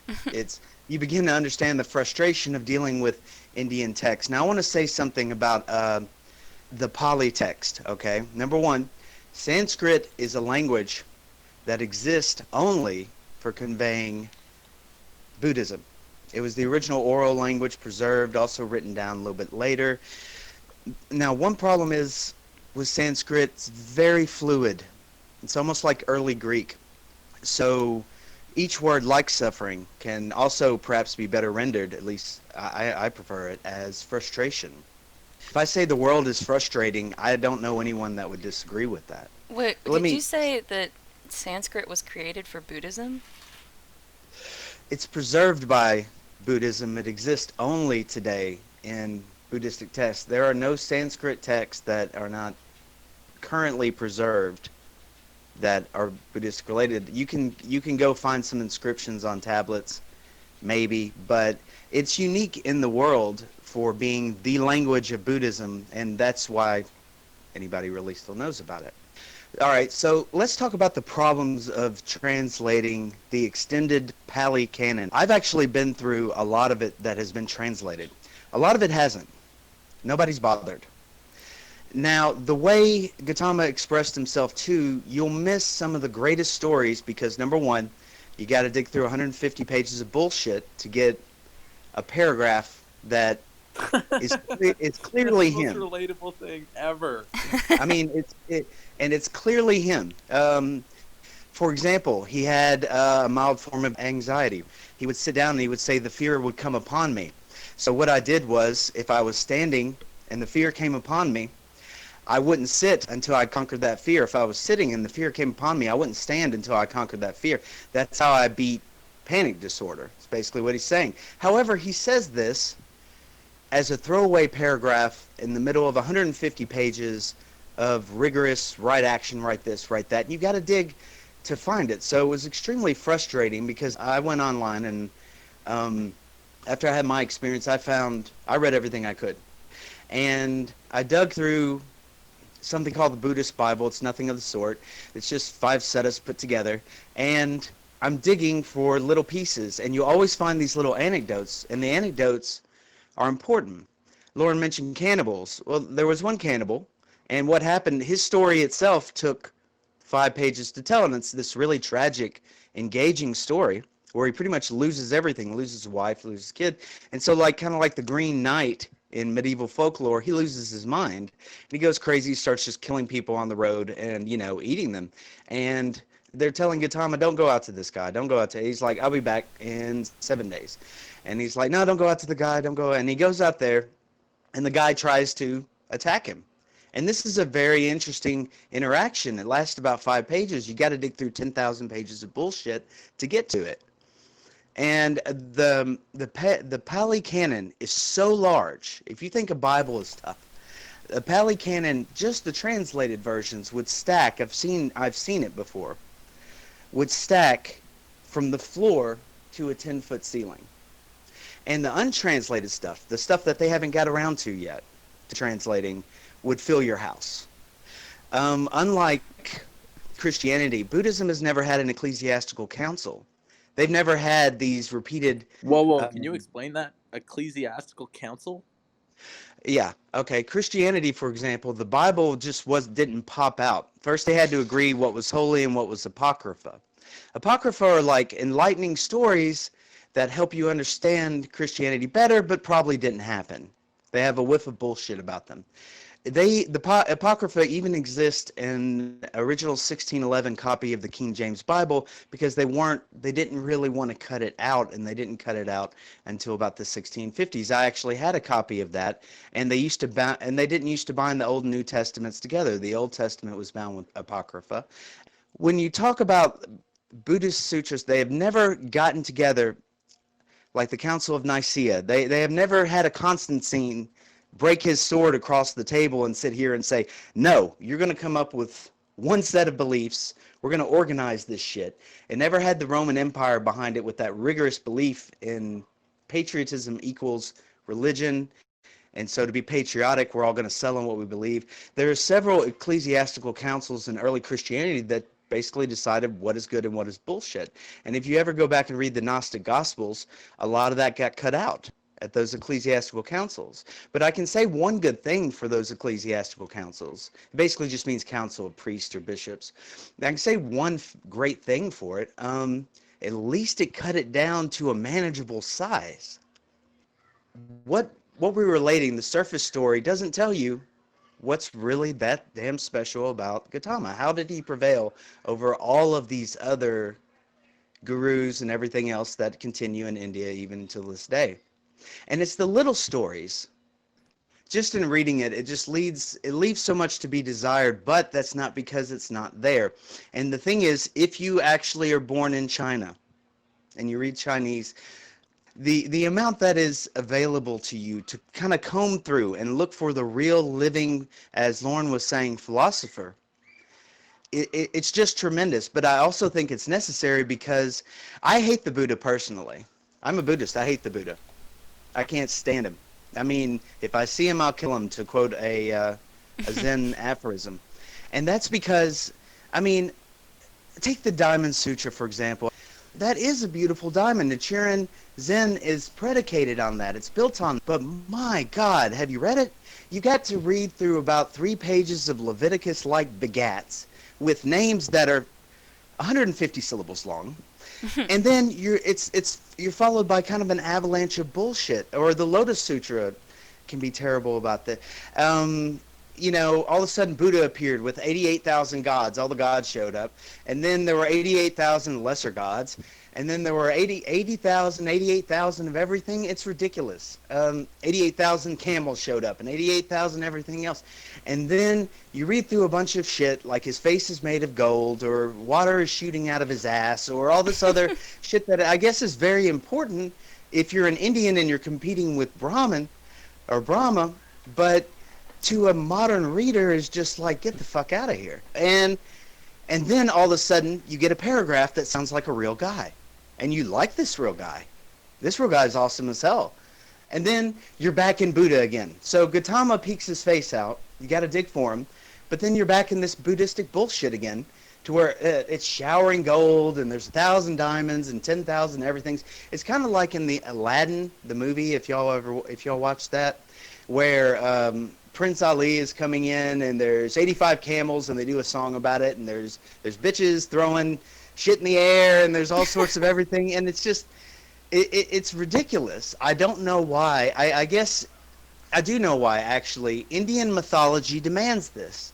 They wrote this in to be acceptable to Indian listeners, because if you read the Upanishads or you read the Bhagavad Gita, you come across the same level of incessant description and worthless deifying of everything, and it's just garbage. So I do think for a modern world, because to me, the best stories out there are the ones that don't make it into the Wikipedia entry. They don't make it into anybody's quick and dirty background of Gautama. I mean, aside from the Bodhi tree, I really don't give a shit. And I want to hear him talking the cannibal down, because he does that. I want to hear him dealing with his anxiety disorder, because I have one. I want all the little pieces of local color. Devadatta, for example, took up 10 or 20 years of Gautama's life, and the way his two best saints or disciples, one of them being very clever, the other one being almost like a Roman centurion, very tough and gruff and a man of very few words. The tough and gruff one wanted to go there and threaten them.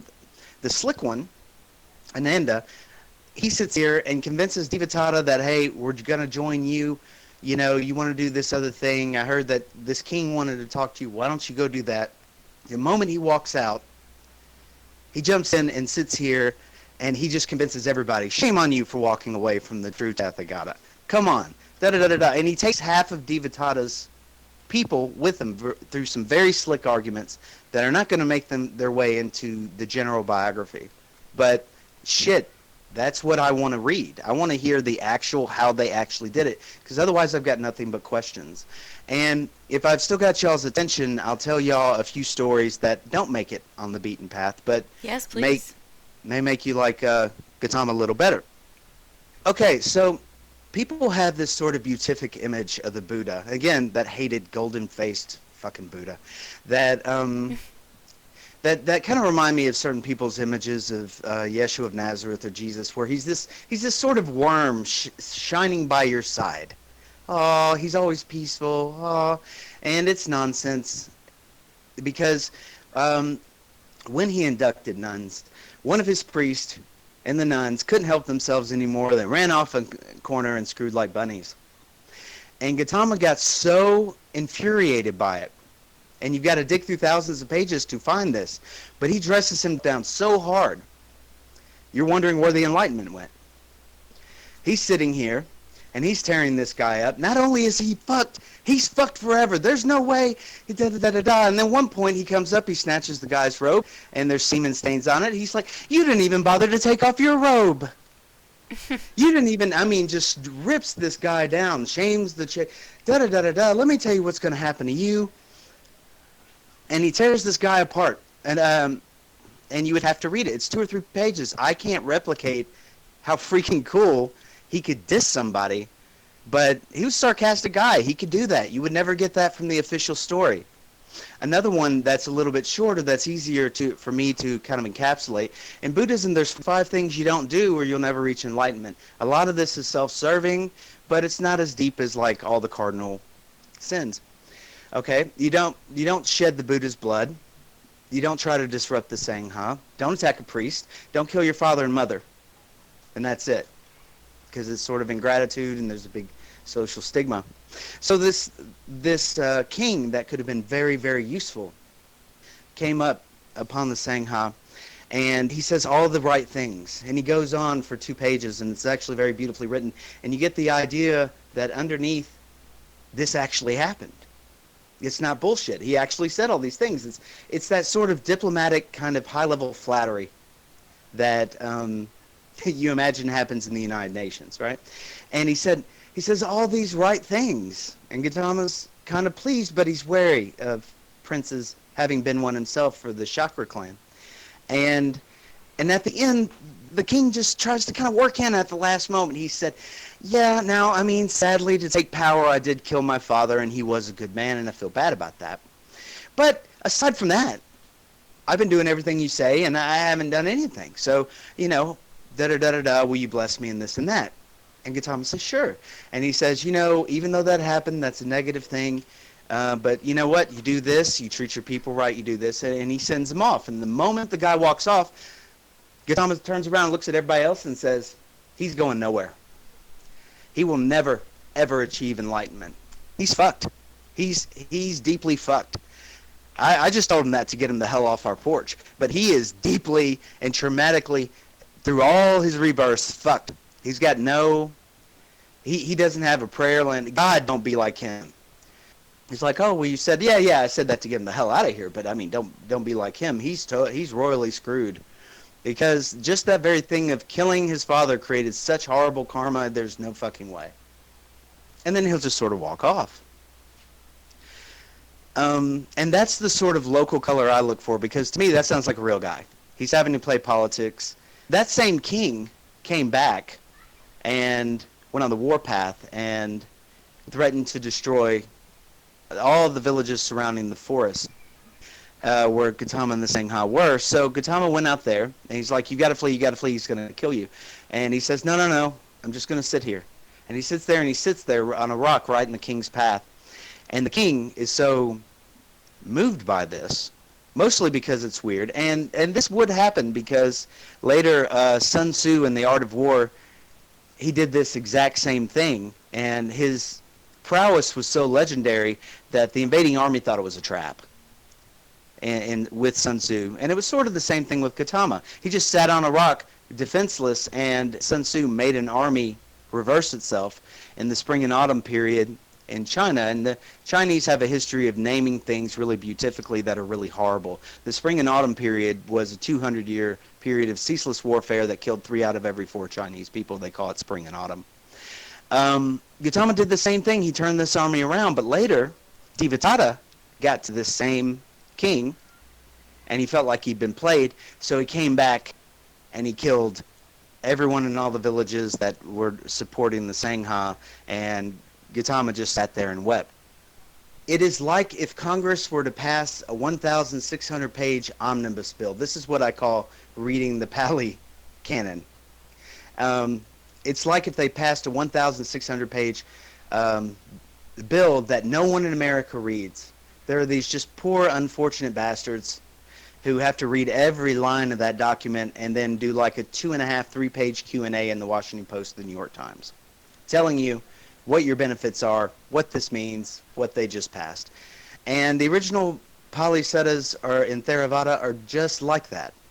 I mean, I'm sitting here reading 400 pages of nonsense to get to 5 pages of good shit and 3 personal anecdotes.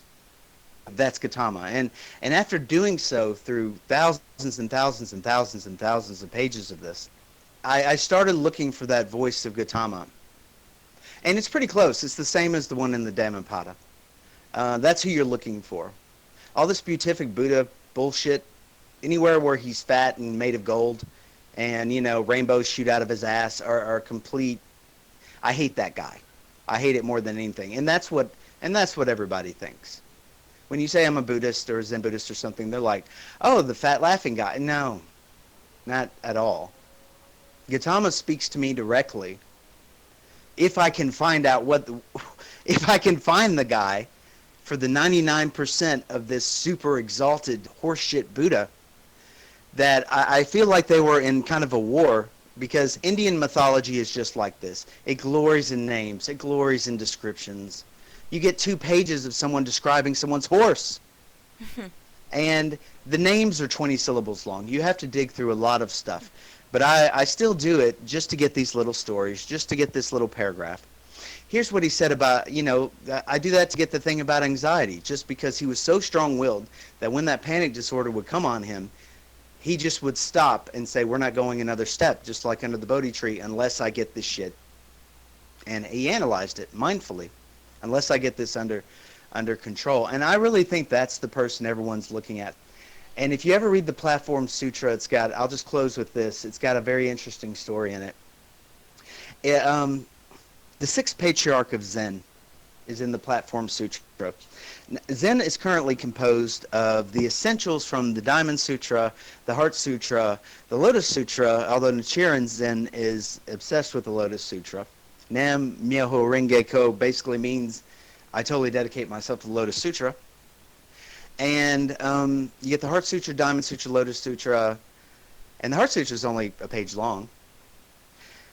That something called the Lankesvara Sutra. You get the Platform Sutra. Platform Sutra is probably my favorite because it's the most homely written. It's written by a Chinese guy who has no patience for this Indian horse shit, and in it, some very studious. The 6th patriarch, he was actually a very homespun guy. He couldn't read, but he had it read to him. And what I like about it the best is some guy comes up to him, some young student. He's probably brilliant, brash, 21 maybe, something like that, with all that fiery energy, and comes up and he says, what do you think about the Diamond Sutra when it says 88,000 of da-da-da-da-da, and it says 88,000 of this, and it says this and it's that. Do you think that? And he's asking all these interrelated questions based on essentially numerology. And the Zen patriarch just sort of looks at him and says, I tell you what, why don't you go count them for me over there? I'm an old man, I don't know anything, but I would love to know what you know. Of course, this is like subtle shade, right? But I tell you what, pats him on the shoulder, you can count them for me, young man. Just go over there. That's not what I'm really about. I'm too stupid and simple-minded for such complexities. And why don't you just go over there? So China sort of distilled it because there's an antipathy towards Indian exaggeration. And Zen, the Japanese had no time whatsoever. So they got rid of all of it. And that's where we get the phrase, if you see the Buddha, kill him. But if I could kill this golden Buddha on every page, I would. So I'll hand it back to you. I just wanted to add that.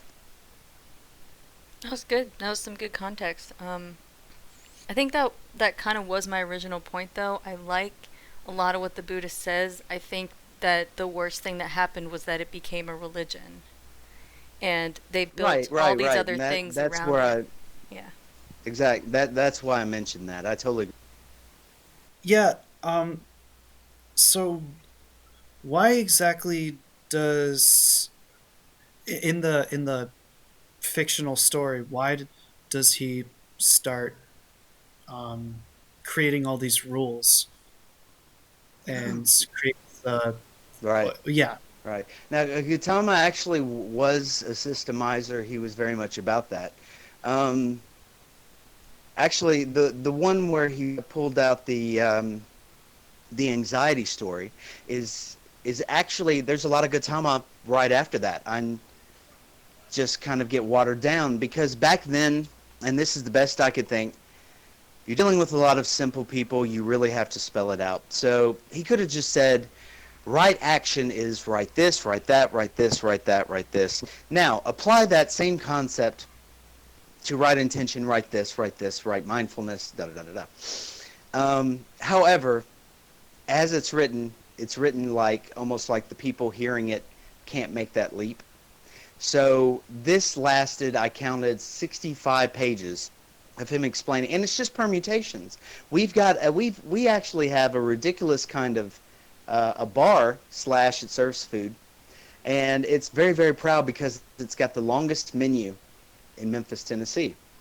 And all it is different permutations of rice and beans and chicken and beef. So it seems actually over systematized to us. And if I were going back explaining it right, right intention, things like that, I certainly wouldn't explain it that way. So Gautama himself, when he's talking to other people, can be rather tedious. However, you have to understand, like Jesus painfully explaining the joke to some disciples, he is being tedious because he thinks he's being thorough, number one. Number two, they're simple-minded. They just are. They're not all geniuses like Ananda. When they are, he celebrates them. But, he's spelling it out, and he's using a sort of alliteration known in an Indian text where they sort of repeat the same thing else over and over because it's an oral tradition. He expected them to memorize this. So if you could sort of set it to a tune in your mind, right action is da and da and da da da da da da da da da da da da. A lot of this will actually appear in Homer and even the Iliad as well. They'll be kind of working in rhythms. Why does all the music we listen to have the same backbeat? It's easier to remember that way, right? Mm-hmm. And that's what will happen. I think if that could be abbreviated, and I think this speaks to what you said about maybe we should go back through all the suttas, maybe we should go back through all the sutras and just cut out 98% of it, or squeeze it down to its E equals MC squared sort of expression. I don't think it's very tiresome for Western and even a modern Eastern reader to dredge through all this stuff. It's ridiculous. No, it's not. Like, I heard a definition of alchemy from Terence McKenna one time, and he said alchemists would take something, right, and they would do a chemical process to take out a little bit of it, so they'd have now a slightly more pure form. Then they would do another process to take out a little bit more and have it slightly more pure, and the whole process was just purifying every single day. Yeah, distilling over and over until they came to, blah, blah, blah, blank, the philosopher's stone, whatever you want to call it, right? They came to this purely distilled item. And in reality, in 3 dimensions, we can never get that perfect thing. Because even if we are to spend our whole lives producing this perfect book, it's going to have loose ends, right? But that's not the job. The job isn't to create the perfect philosopher's stone. It's to do our part in the refining process and then let the rest of the world continue it, right? Right, and I actually agree with you wholeheartedly there. And in fact, I think that's a slight improvement upon perhaps us just going in there and throwing shit out willy-nilly is if we could just edit it down by 50% or 70% in the first draft, and you'll want to do this. I'll show you some Indian sutras where you read about 10 pages and you're like, oh God, most of this stuff is just dross. We can throw this stuff out. And if we could just sort of refine iteratively, throwing out a little bit less every time, there is a gem underneath. But right now, the gem to horseshit ratio is 99% to 1. You've really got to dig. And so people try to crystallize it in terms of other ideas. Personally, I love the historical Gautama. He's a cool guy. If there's a historical Yeshua or Jesus that I can extract, and every now and then I think I can see one. I kind of like that guy too. These are cool guys. I'll tell you another, one last story that I think may be interesting.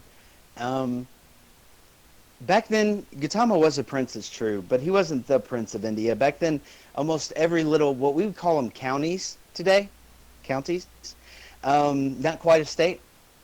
Every county had its prince. So he's more like the big guy, big fish in a little pond.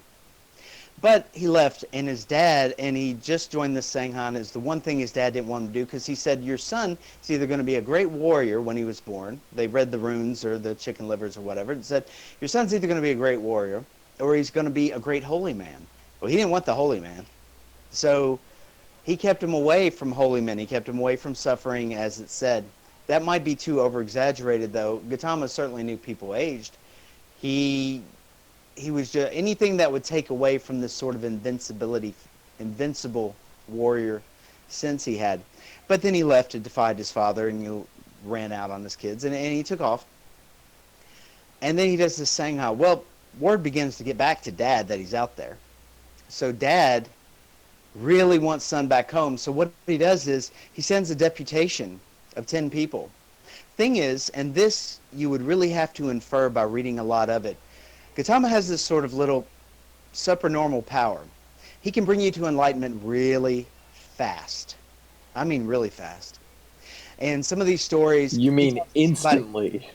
Yeah, like instantly. Exactly. That's the superpower.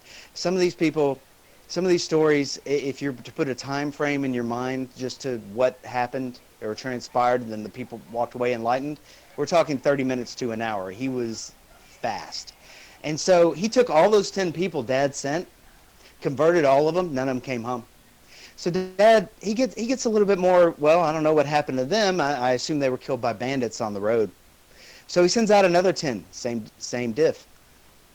So then he slowly does this 10 times, and he keeps increasing the search parties, and he puts his prime minister in there. He puts his little buddy over there, somebody who will come there and say, and one of the ministers comes back. Two of the other ones decide to stay with Gautama. And he comes back and he says, if you send any more people, they're going to get lost. At one point he sent 100. Horses, everything. And then he's like, well, if my son's going to keep the damn horses and the elephants, then... So Gautama sends them back. The horses and the elephants, not the people. And finally, he goes to one of the cousins, not Devadatta, but he goes to him and he's like, I need you to come back to me. And this takes like about 2 years. He says, I want you to come back with me. I don't care how much you want to stay. Come back and at least report to me what the hell is happening. And so he goes out there and then he comes back and he's like, don't send any more people. He's converting the entire countryside and it's instant. Don't send any more people. But he says he'll come to you. And so his dad, so he does. He takes the entire Sangha, which is huge, half of which is the people his father sent to come get him.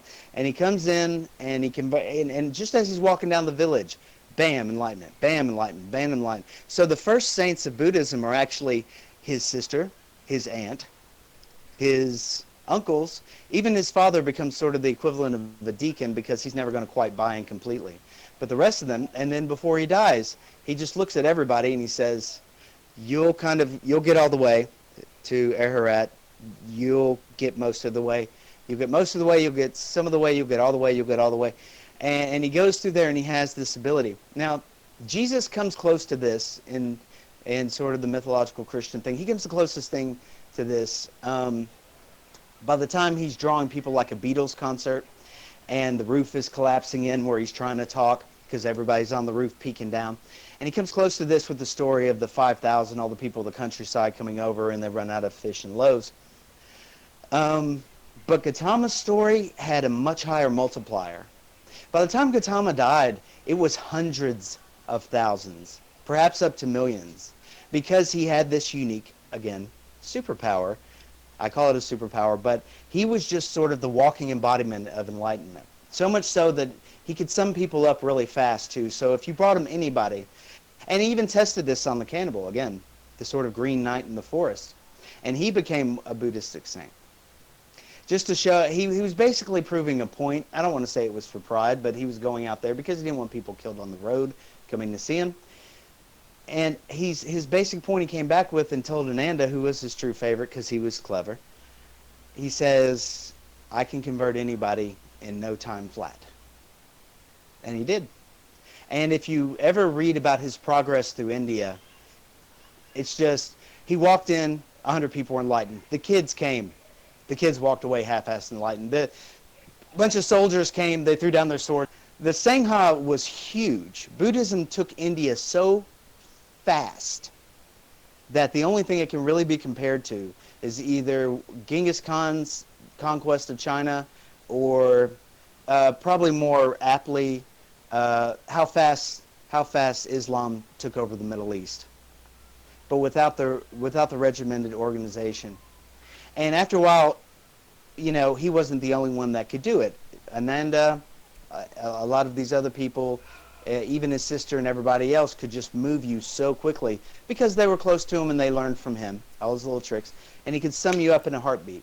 He could figure out where you are, where you needed to be, what you secretly wanted to say, what you secretly needed to see, and he would just bam, bam, bam, bam, bam, bam, bam, so fast that he became this sort of force over the countryside. And that's why his Sangha did not die with him, even though he left no successor. You might expect it to crack into pieces like Alexander the Great's empire, or after the death of Ogadai Khan, the Mongols pulling back from Europe. But no, because by then he had created so many bodhisattvas and arahats that the proportion to just people who couldn't get it was huge. He had nothing but chiefs, thousands of enlightened chiefs that were determined, committed, and it was this tremendous movement. And I think going forward in America, just based on what Americans need through our short-termism, through our attention deficit, our national attention deficit disorder,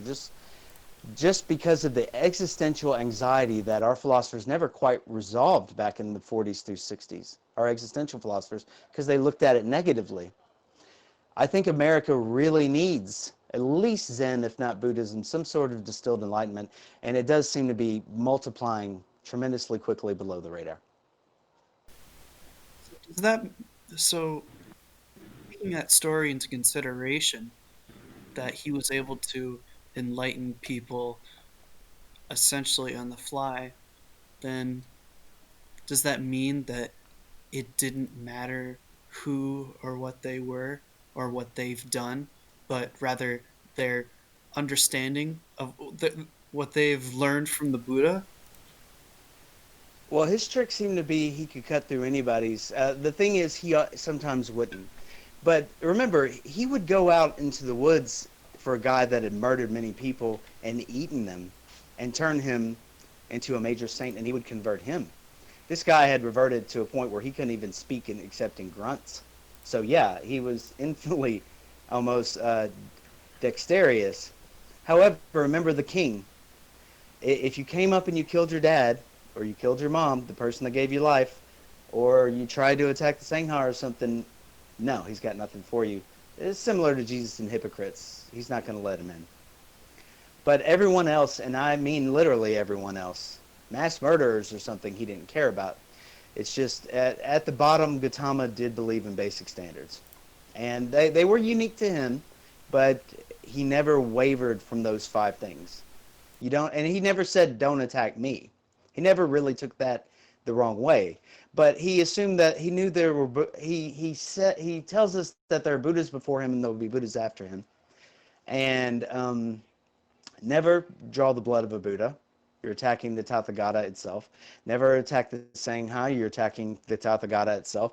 Never attack priest and try to put out a little food because they're trying to improve all of you. And that way you won't attack the Tathagata itself. And for some reason that I've never been really able to narrow down, and maybe there's something deeper there, don't kill your father and mother.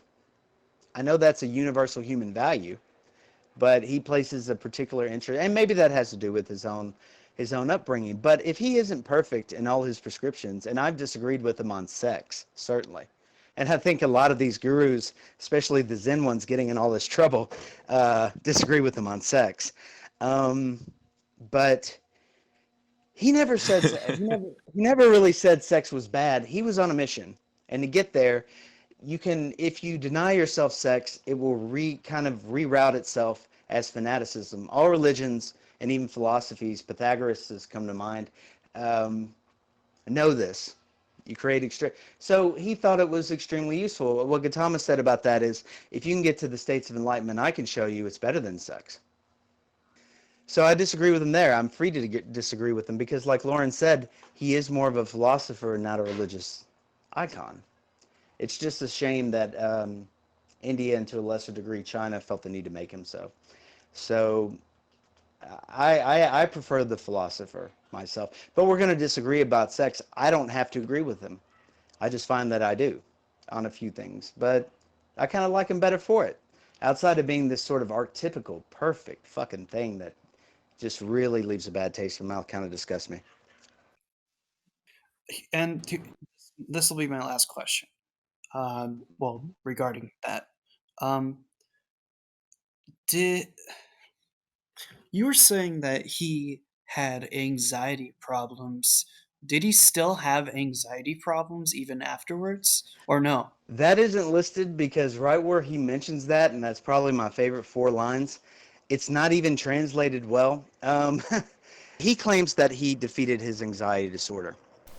Um, but he did it like everything he did through the most radical of methods. He says, Lauren said he was emaciated, that he had starved himself before. He goes into description on that for about a paragraph or two. You never hear Jesus and Muhammad even talking about themselves to that degree of specificity. But he says, you could see my spine through my stomach. That's how thin I got. Not just my ribs. You could see my spine through my stomach. So Gautama did everything with this ruthlessness and this total. It was like an arrow that's already been fired. It's not going to deviate on its path. He went straight to the top with everything he had, including his own life.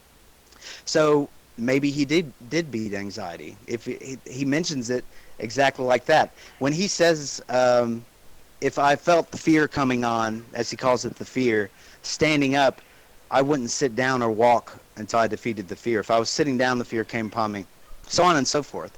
And the rest of it's just kind of a permutation. So, I mean, maybe if you hit anxiety disorder that hard, that can happen to you. But remember, we've been able to speed up enlightenment a lot.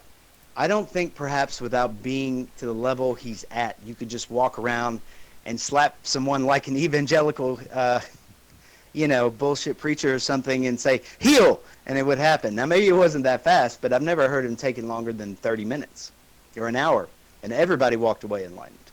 There wouldn't be very few people. Some of the Brahmins he would debate against, maybe, but people, it would just be like, I opened, I opened, I opened, I opened. And if you look at the numbers, you'll see that kind of exponential progression. So he really was a remarkable person in and of himself. And I know that he says he did it. I don't know that I could ever do it. It's a saying in Zen that you have a Buddha nature, but that does not make you the Buddha. And even if you're enlightened, that still doesn't make you the Buddha. So, And who's to say who's the Buddha and who's not, right? yeah, but I think we have to say, if we're just judging by results, and Buddhas are quite rare, although he said there's been thousands before me.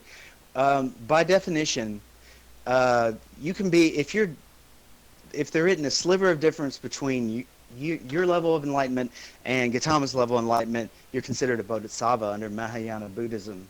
Under Theravada, it stops at arahant, and they sort of just make an equivalence. A Buddha, though, by Gautama's definition, is when the teaching of the middle way has been lost, when the most direct route to enlightenment has been lost, and you are grasping like those other two teachers of his, of yoga or whatever, and you're just sort of going off in unprofitable situations. If it has been lost and somebody discovers it independently without having a teacher that pointed them to it, that's the Buddha. So when you have no questions, then you're enlightened? Well, now, for there to be another Buddha, as he understood the term, it would have to be someone that is self-awakened without hearing the teachings and has a teaching of their own. That is his definition. It doesn't have to be exactly his teaching. He understands it evolves with age, but his personal definition of a Buddha means that the teachings of the old one had to die out, and these people have to come to full awakening, not partial, not seeing the ox, full awakening by themselves independently. Otherwise, if you're going through a teaching, you're a bodhisattva. Technically, there's no difference between a bodhisattva and a Buddha, but, words matter. So, I like how Judo was using a candle uh, metaphor, basically saying if you have your candle lit by another, it would be just a candle. But if you light it yourself, then it'll be uh, more valuable and more permanent to you. yeah, I think that's a lovely metaphor, and that would be perfectly descriptive of what he's saying. But then again, he's Thomas said, and I can't speak to reincarnation or rebirth. I haven't had that. I'm not going to say that he's wrong. I'm just going to say, I think we said this before in another talk. It's never happened to me. It's never happened to Mike. It's never, we don't know what use it would be. But he says there were greater Buddhas than him that came before.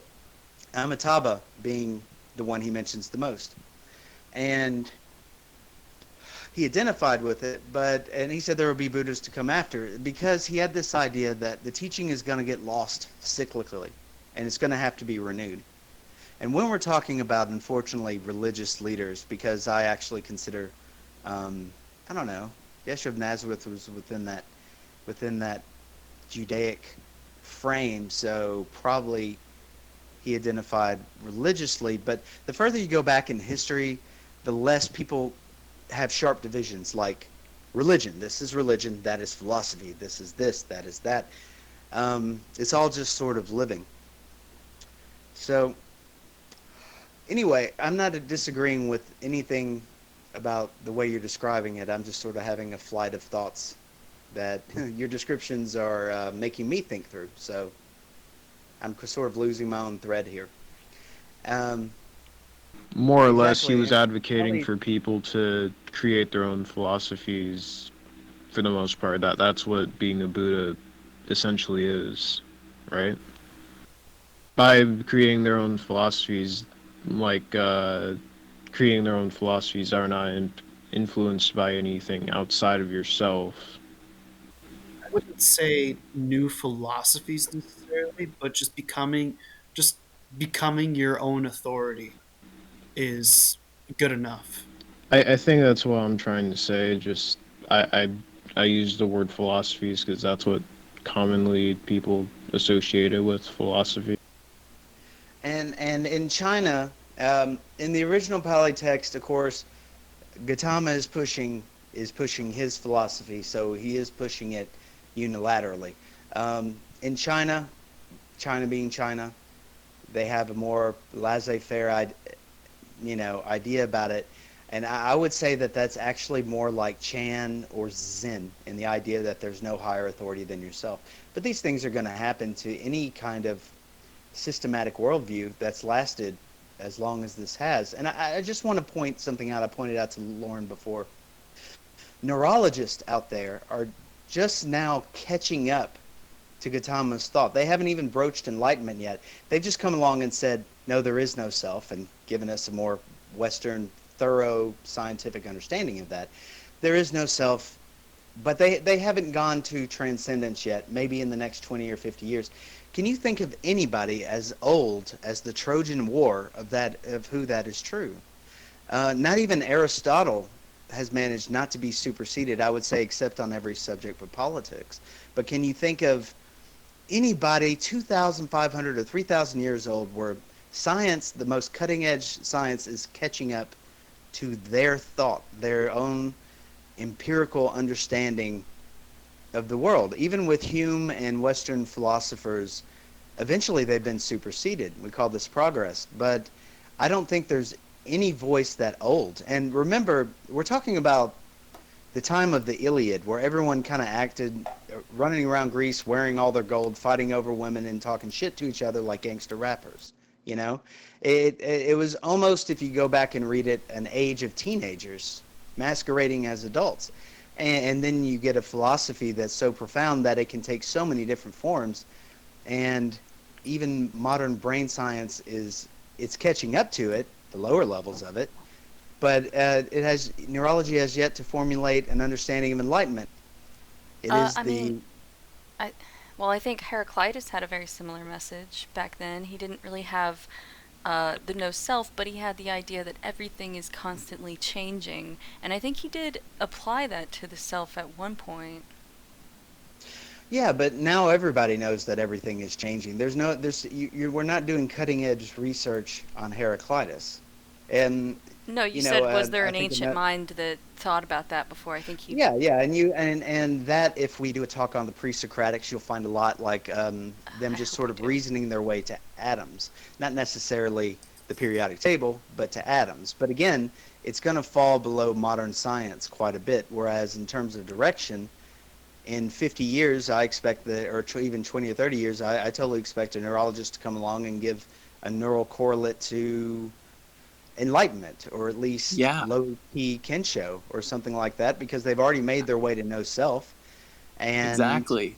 right. And that was And, Alan, right? Like Alan came here, brought Zen over. I think the his stroke is still continuing in that manner.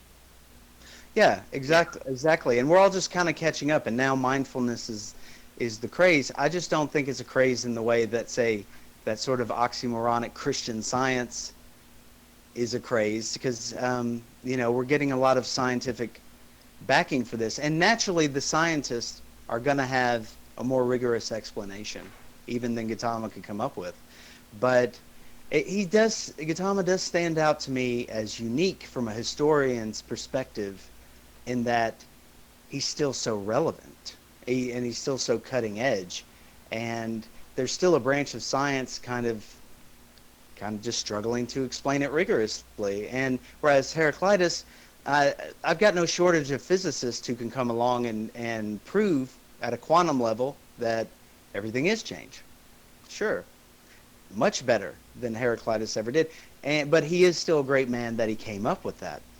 I would say that those are great dead geniuses. I don't really see Gautama in the same way, because he still seems. I would say that he's still living, in as much as if you're still trying to catch up to where he's already got, then yeah, then he's still very much relevant in the sense of breaking news relevant. And they're just, Absolutely. yeah, and they're just starting to look at meditation, brain waves during meditation, and things of this nature. I even saw a competition where, like, a woman and a man were facing off with like little skull caps on, and they're seeing who hold like a delta wave of meditation, like, brain wave the longest. Yeah, Right. who It- could keep their mind? It's mind games every right. time, right? It's It the equivalent of a staring contest. Now, America Can being I add America, something? Here, go ahead. Shawi, let me interject something real quick.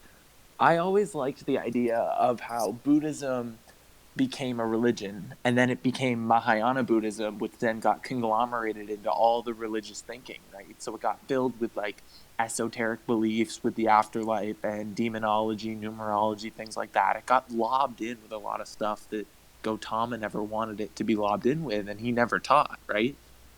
And the split was Zen Buddhism, right? If Buddhism was no longer Buddhism, it was now Mahayana, right? Then needed Zen to come along, and Zen brought back that fresh take, that breath of air, that sit down under the friggin' Gautama tree The or the Bodhi simplicity. tree. Hmm. Yeah. So Zen came here and brought back that simplicity. And like that's Mike's job in the Discord, is it not? Like to constantly bring us back to that simple state of mind and remind us that like, hi, I'm just Mike, and I realized that. How valuable is that? That's worth millions of dollars to have a guy who can sit there calmly and say his own fucking name. Like, how funny is that? historically, I would say that Zen. I always associate that with the Japanese, and they really distilled it. Mm-hmm. Before it was Zen, it was even kind of a little bit more fun to me. It was Chan, because I love the Chinese the nature because when they imported Buddhism into China, Taoism and Confucianism and something called legalism were the predominant philosophies. So Taoism and Buddhism kind of went to war for a little bit there, but Taoism got poisoned by the same things you're talking about. They became obsessed with alchemy and magic and prolonging their life to be immortals on Earth, and they meant it very literally. I have several Taoist classics here that have only been translated maybe by one guy in the '60s, and like the Cultivation of Realization is the name of one, and it's got some great enlightenment gems in there, just mixed with like Middle Ages magic, and it's horseshit, but it has gems in it. Well, come on. I mean, you think magic's horseshit. No, I'm saying this is, come on, they eat the right this, they do. Their idea was that they had Kundalini all the time, then essentially they wouldn't grow old and die. And I think that form of Taoism, and even today in China, if you're a Taoist, it tends to have much more magical, folk magic connotations. It's like Wicca ran into Enlightenment. Yeah, And I agree. I don't have anything against Wicca or anything, but it was a delusion. So when I say I follow Taoism, I say I make a distinction, philosophical Taoism. The moment you get into magic herbs and demons, and like they actually had a lightning lord that kind of looked like Raiden, became the inspiration for Raiden in Mortal Kombat. So if you, that's what they thought about as immortals. If you've ever watched Big Trouble in Little China, that's Taoistic gods coming down. They firmly believed in it. But you did not see this development with Buddhism. Actually, I would say Yeah. Buddhism in India started off with maximal bullshit, got filtered through China. Maximum bullshit. Yeah, It was very got heavily influenced by Hinduism. right, and Hinduism just reveling in this shit, and then it sort of got hit with Chinese practicality. You have that sixth patriarch going, yeah, why don't you go list them over there? You know, I'm too simple-minded for such complexities, and then it just hits it sort of, no, let's get it down to the point in Zen. And to me, that speaks very highly of Buddhism, that it can actually improve itself, sort of with every continent or with every country it goes into. You see an actual distillation. You know, it kind of reminds me starting out with the naturalist in 1800s, and then you get to biologists, and then you get to microbiologists, and then you get to, you know, they're distilling something down. That tells me it has something to impart. I would argue that the reverse has happened, that Hinduism sort of stayed the same. Taoism went straight down the fucking toilet, but it's currently enjoying a philosophical renaissance. But that Christianity has completely gone backwards in that sense. So it might not have that self-improving nature, but I'm actually very proud of Buddhism for doing that, because it seems to stick with the practical, evolve like it can, and it goes with what works. Like you said, Mike comes in, and it's the simplest way to get you there. Yeah. He just says, I'm Mike. And we're all like, I have another question. So, I've actually been talking to Zen about this a lot, um, and I don't, I don't know. I guess I'm just kind of confused. Maybe I shouldn't really ask this and expect you guys to have an answer, but one of the ideas of that when I would be learning about this the Eastern what religion through Alan Watts, and what I've been learning through Jito is that it seems as though that the gist of it is you're good, that you don't have to do anything, that the that these desires are just things that exist, and that there's nothing you can really do about it. It's kind of like in a sense, um, everything is normal and it's just the way it is, there's nothing you can really do. So, um, and that applies to how yoga and meditation are not forms of reaching enlightenment, but forms of uh, avoiding it, of persisting in this illusion of the self and the and whatever the illusion that you can't get out of it, or that you you're in control. All these things, though these things don't get you there, that the experiences still matter, and that you need to have these things in order have this experience of it in order to solidify the notion that you're all good. So my question is, do you need the solidified notion that you are good and there's nothing you can do? At what level, at what point, or is there even a point to where you're good, but you still have to do these things in order to realize it? That's one of those things. I think we talked about it before, where Mike said put the boat down, but you do have to get over the river on a boat. Um, and actually, it's extraordinarily dangerous to to think that. That's one of those things that happens to be true on the other side of where you're trying to get to, but are hopeless is hopelessly misleading and will just lead to frustration and kind of a retrograde going backwards where you are. There are teachers, scare quotes, who go around and just try to make a point of saying you've got a Buddha nature, which is I think that's what you're saying. You've got a Buddha nature, so all you have to do is realize it, and in order to realize it, you just have to realize that you're good the way you are, and everything will fall away, and you'll be there. Everything else is just shedding the illusion about that. I that is extraordinarily. I know Daniel Ingram like loses his mind over those people. He goes on this big panegyric, but that's extraordinarily dangerous if you haven't had a true breakthrough enlightenment experience to adopt, because it doesn't work. There is nothing in your life that you've ever done well or even done badly that didn't require work. You did not hop on a bicycle and start taking off. Technically, I get while you're riding a bike, to stay with the same analogy, you kind of hit a point where you get so good at it, you can just kind of hold the bike with your knees and pedal, and you just feel it. So maybe one of those people would come back to a little kid still on training wheels and say, you know what the trick is? All you got to do is just feel it. All you got to do is just let go, steer with your knees, and just let the bike take you where you want to go, because you already know how to ride this bike. And then the little kid and collides with a brick wall, because that is something that is true once you get to a certain level of excellence and attainment and achievement. When we say attainment, we mean achievement. To a certain level of excellence and achievement. But by God, if you were to try to start there with that idea, then it's almost going to be worse than going around in circles. So that's a high level understanding that relies on previous achievements in order to realize that that's the next phase where you put the boat down. But if you try to go across this particular river without a boat, you're just going to drown and wash downstream.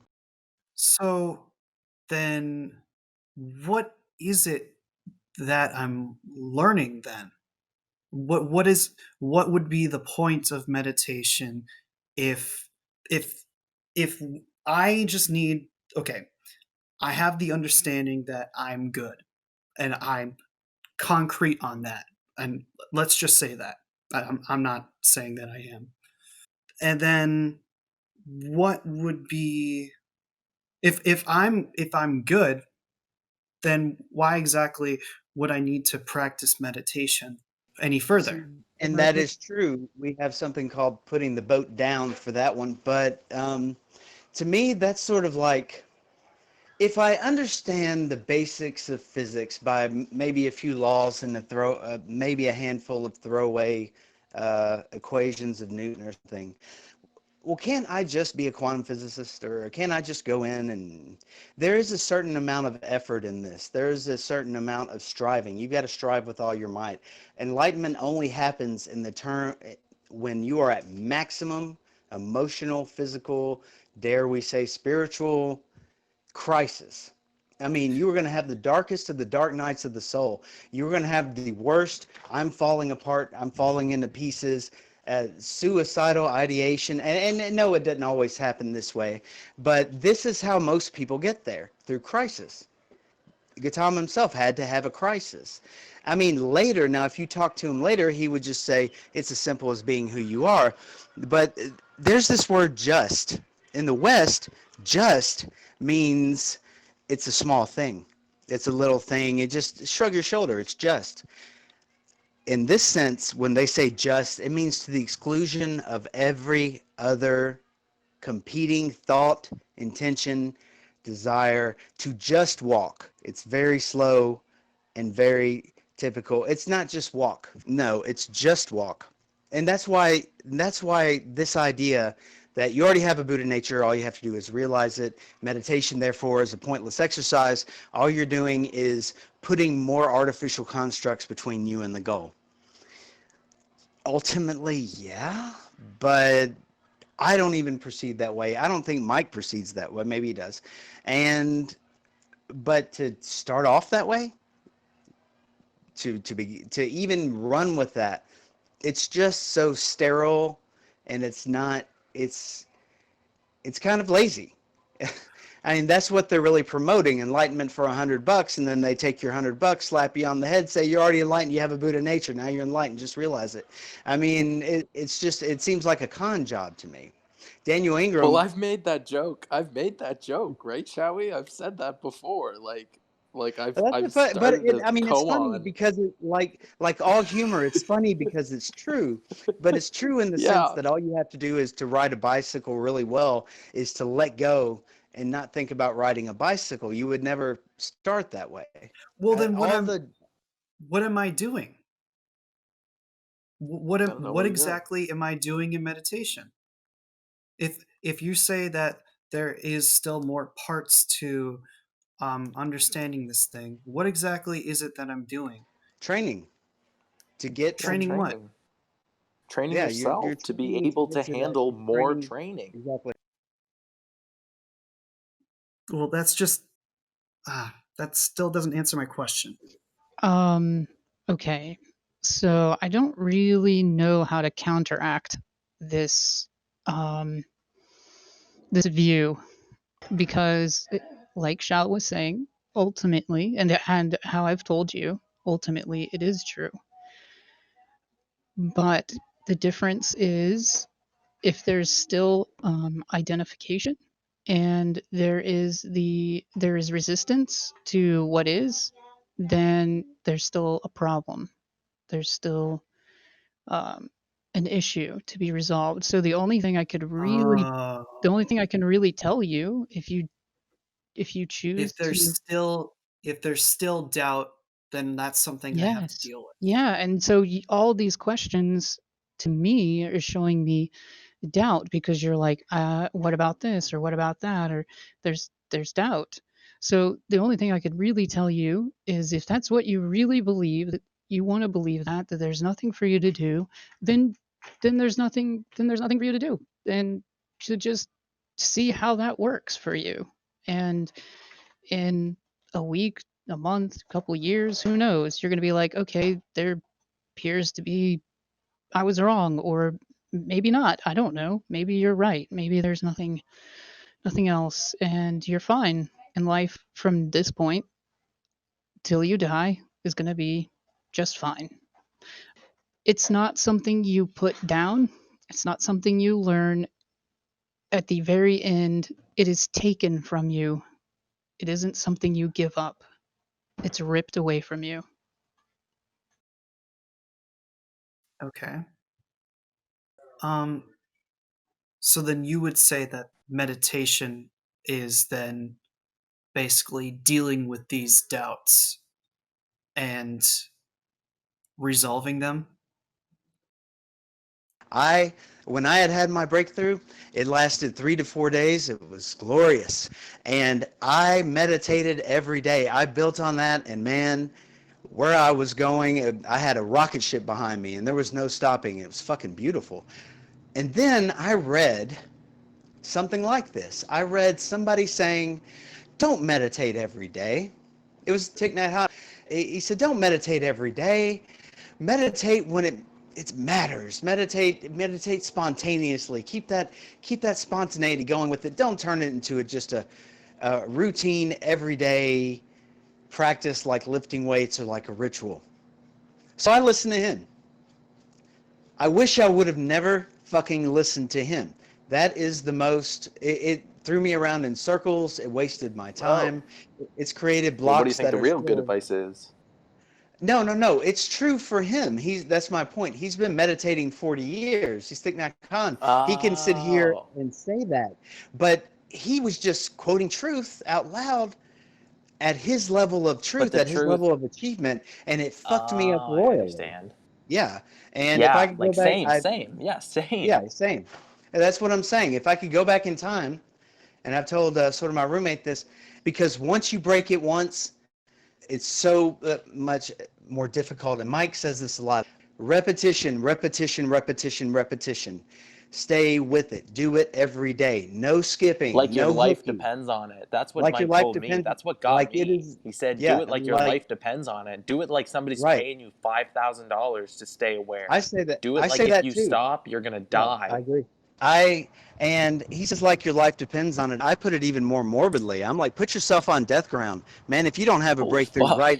if you don't have a breakthrough right here, right now, Right now, you're dead. just No. like Gautama, don't get up. Awakening is going to be the result of some kind of existential crisis. It's just going to be. You're going to have your mind is going to freak out. How far gone do you have to be to sit here and say, I have no self, there is no I? In terms of everyday reality and truth as your average person on the ground understands it. You mean, you got to be, come on. There's going to be a crisis just because you're losing yourself.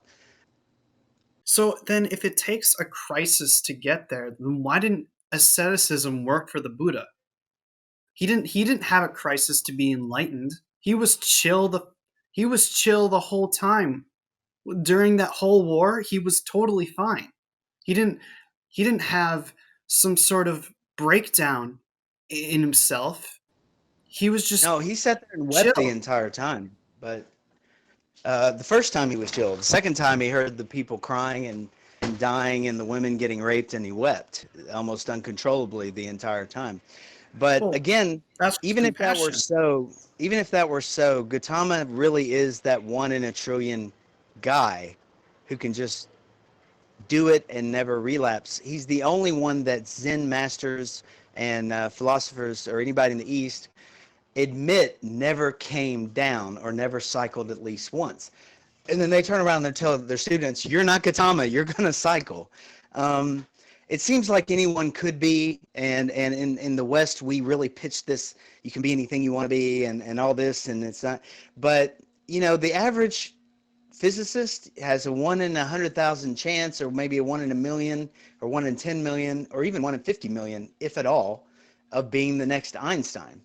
Don't aim for that. If I was playing piano, don't aim for being Beethoven. Shao, you say that you have to have a crisis in order to become enlightened? Yes. Is that how come? 9,000. Why? I don't know why. But No, even no, in the no, no, no, West, no. they would call it an How can you existential say crisis. that you can only gain enlightenment through having a crisis? Because I mean, Alan Watts talks about this. He says that you can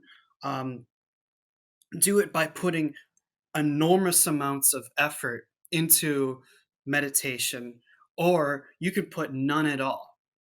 You can just basically try to chill the fuck out. Like, I would say in that particular instance, Alan is underselling to the reader how much effort is implicit in being that fucking chill.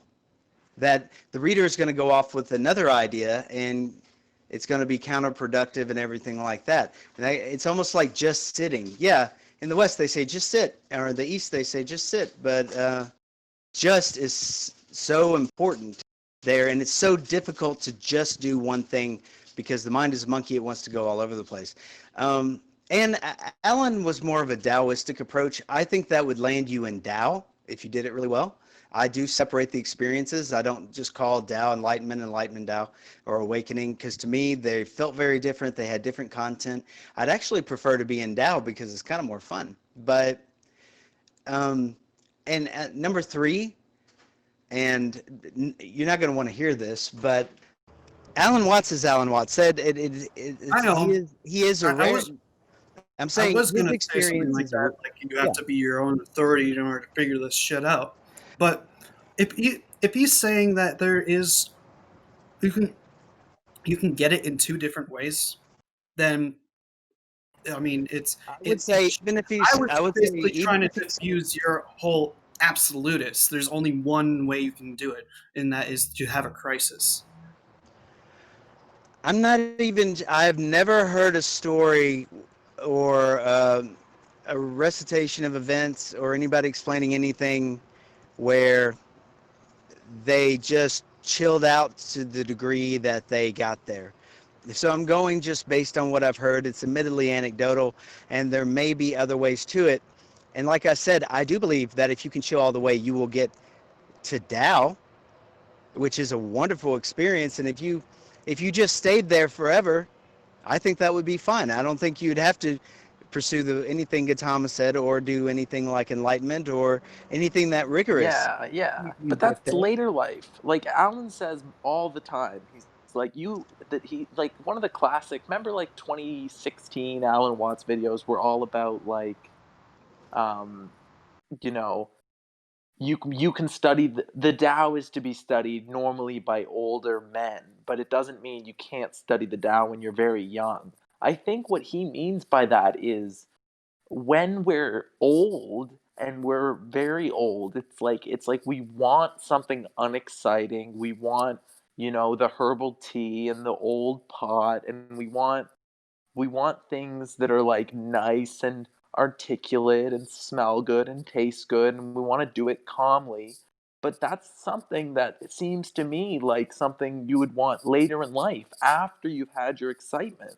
So that's why I think he says that we should, like, he teaches the Tao, right? But he suggests learning the Tao at an older age, because I don't think being very young is a time to be incredibly calm, incredibly zen. I don't think it's incredibly pertinent to be a stone Buddha in this society, especially not right Well, now, and especially not whenever we have to make money, and especially not for I would me I because would I want to differ start a I would family. differentiate right. I would differentiate the experience of being in Tao again with awakening, which is different.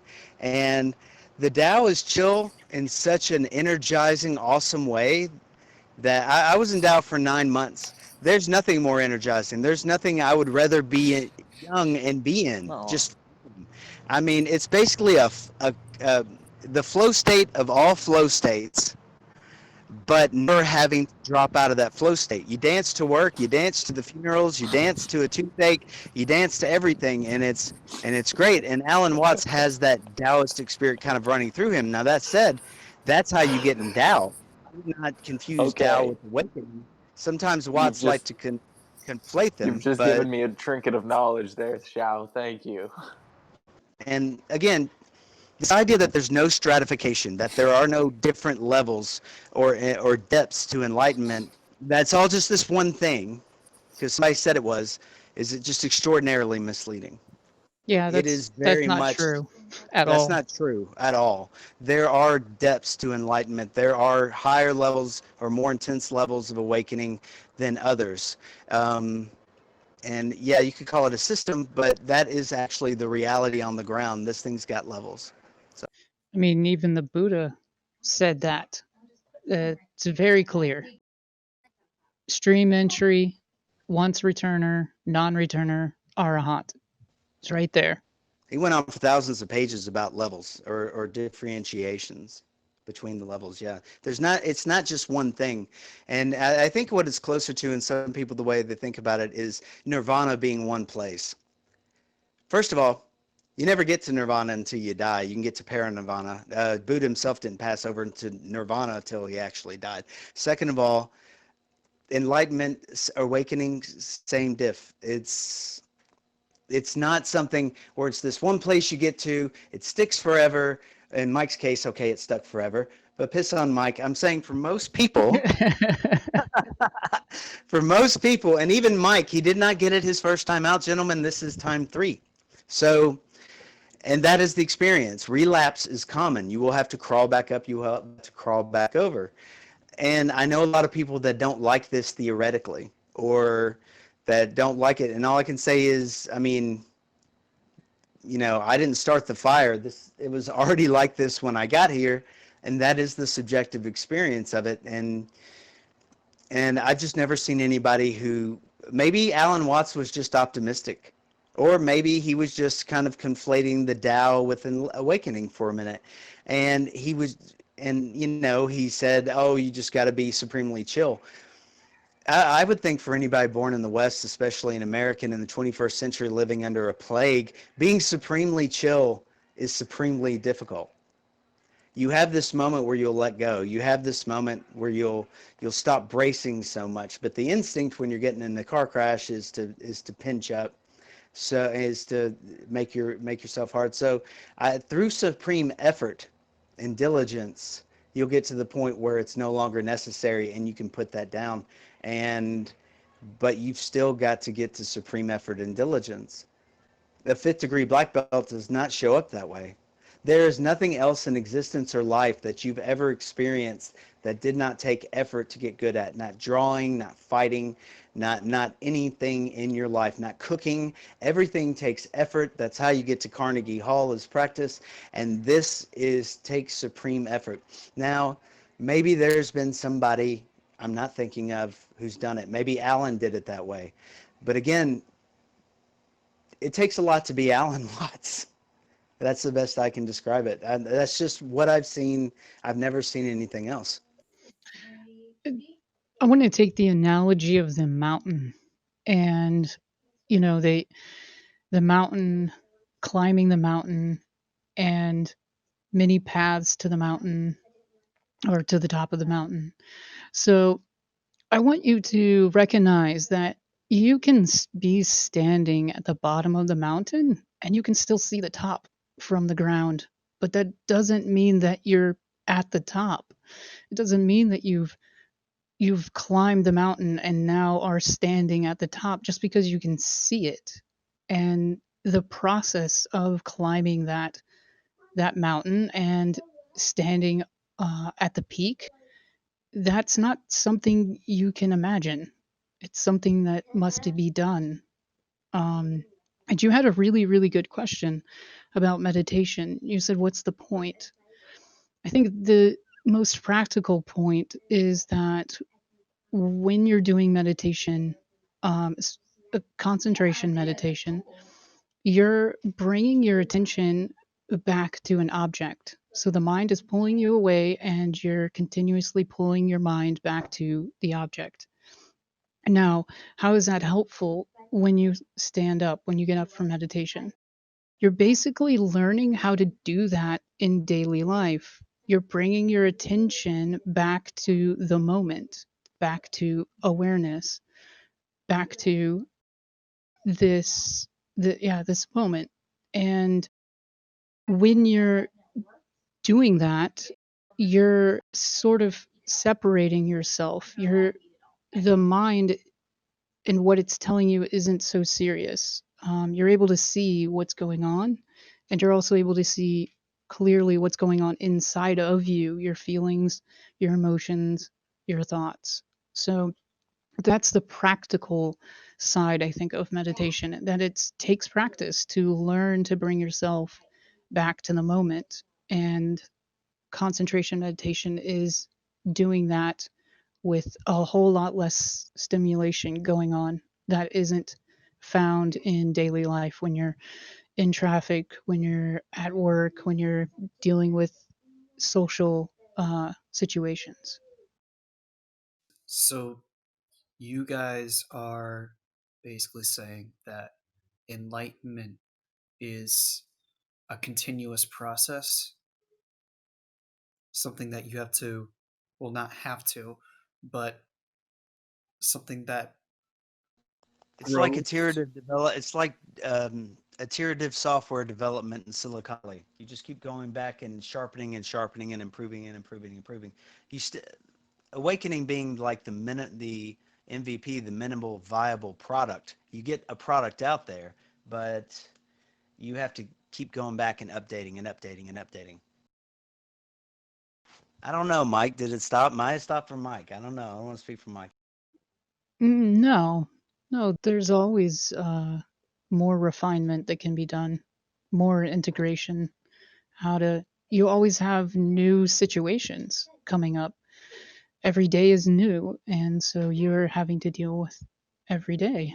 And so you can always watch the mind and watch reactions and learn to improve.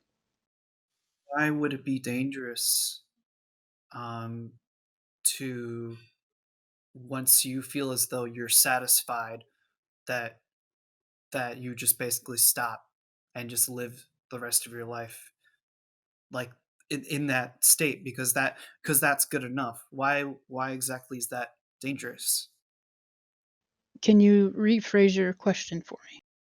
Why is it dangerous to stop refining if you're already satisfied with the result?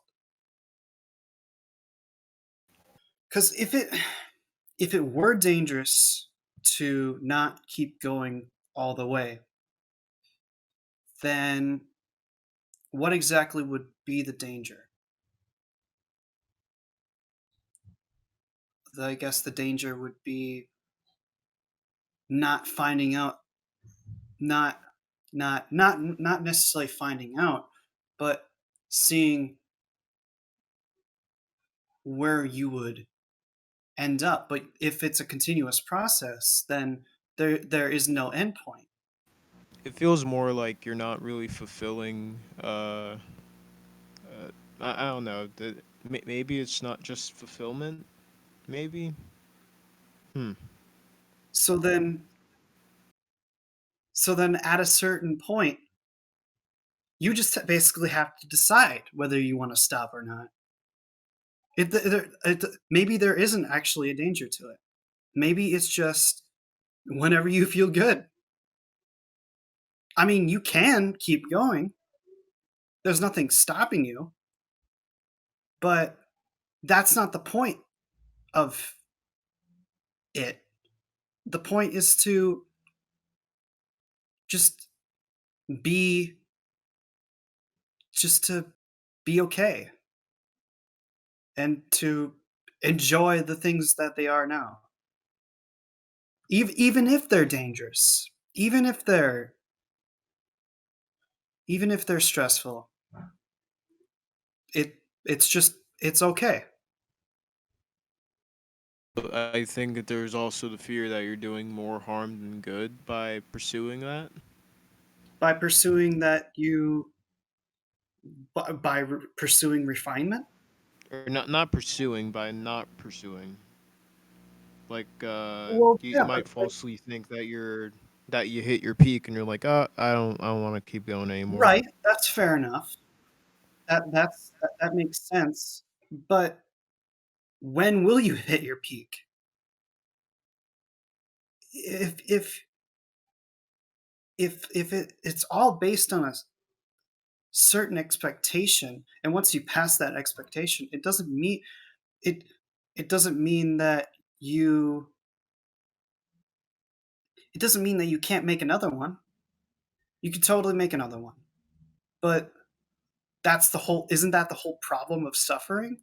Is that you keep on creating all these expectations, and you it it doesn't stop. I mean that I think that's a lack of an expectation, more of just a standard, right? Like it's a standard of Well, if you right, stop, then you. it would be your own personal standard. it wouldn't be it wouldn't be based on comparison, because if you are trying to refine your enlightenment to a degree where you surpass all beings, uh I mean, you would be wouldn't you be okay at that point? I mean, you surpass all beings. But no, you can, if you can go even further beyond, then but it doesn't matter, because you because you're already higher than everyone else. You can't be more higher than everyone else. You already are that at the top of the food chain. So to strip away from that, There's always a bigger fish. sure, yeah, there's no point in arguing with that. But is the point to be the biggest fish of them all? I think it's just the No, the point of point is to being be the the fish. fish. Exactly. You stole the words right out of my mouth. Be the To be what fish? To be the big fish? Well, no, not the big fish, just the fish. Just to be the Just fish. be just to be who you are now. Yeah, I guess. Yeah, to be who you are. So then there's no refinement to be done. If you don't want it, Well, If you don't want it, yeah, if you sure. want. If you don't want it, then that's fine. If you do want it, then you can refine yourself to that expectation. But if you can if you can keep going, even though that you've already fulfilled your desires, your you've eliminated stress, you've eliminated yourself, you eliminated your control. You wouldn't. I think you might misunderstand desire by a little bit. It's desire is the need for something you can't have. Greed is a desire for things you Okay, have already. so then what would be the best word to put it, Um, to get rid of your desire, to get no not get rid of your desires, but to get rid of control, to get rid of the self, to get rid of your whatever problem that you deal with, to have that well, motivation to do it. the thing about free will is you can pick it up or you can put it down. It's as simple as that. Right? It Can you probably agree that there is going to be a threshold where you you can you you see, can ma- what? and as a threshold, once you reach the threshold, there's everything pulling you back. I mean, there's Well, okay. Where is that coming from? What makes you say that you'll be pulled back? okay. What is enlightenment? You wake up and you realize that you are everything. Everything is you, and you are everything. Sure. And Well, then you yeah. decide that okay, I'm enlightened. I'm good. Fuck all them. That's Fuck basically all what it them. is. Yeah, because when you become enlightened, your job is to show it to other people. Oh, yeah. And you have to No, keep going and I learning. was never I was never suggesting that means that you don't It's have to like teach it to other the people. sun's shone on You you, can and then totally you do just that. turned But around I'm from it. saying that if you wanted to refine your enlightenment, if there are multiple levels of enlightenment, and you want to refine your enlightenment How to many? that a point. What we were talking about before, not change subject, but what we were talking about before was how do we find Gautama in this wasteland of Buddha bullshit, right? So, um, Actually, no, hold on, Shao. I want to hear what Mike says beforehand. Oh, you were just saying something about what's the danger? So the danger Yeah. is that we'll just say uh, that there are different steps, that there are different levels or stages or whatever you want to talk about. Let's just say that's true. From my direct experience, each time that you encounter that peak, it feels like it's completely done. And you're there's no real signposts. There's no neon light flashing in the sky saying, "Hey, welcome to enlightenment." So even though it feels done, you want to make sure. And if you get so far into this, that you will naturally sort of have a doubt, I guess. And you want to make sure, so you want to continue. But a lot of people, they just stop whenever they come across that. They go, okay, things seem better. I'm going to stop here.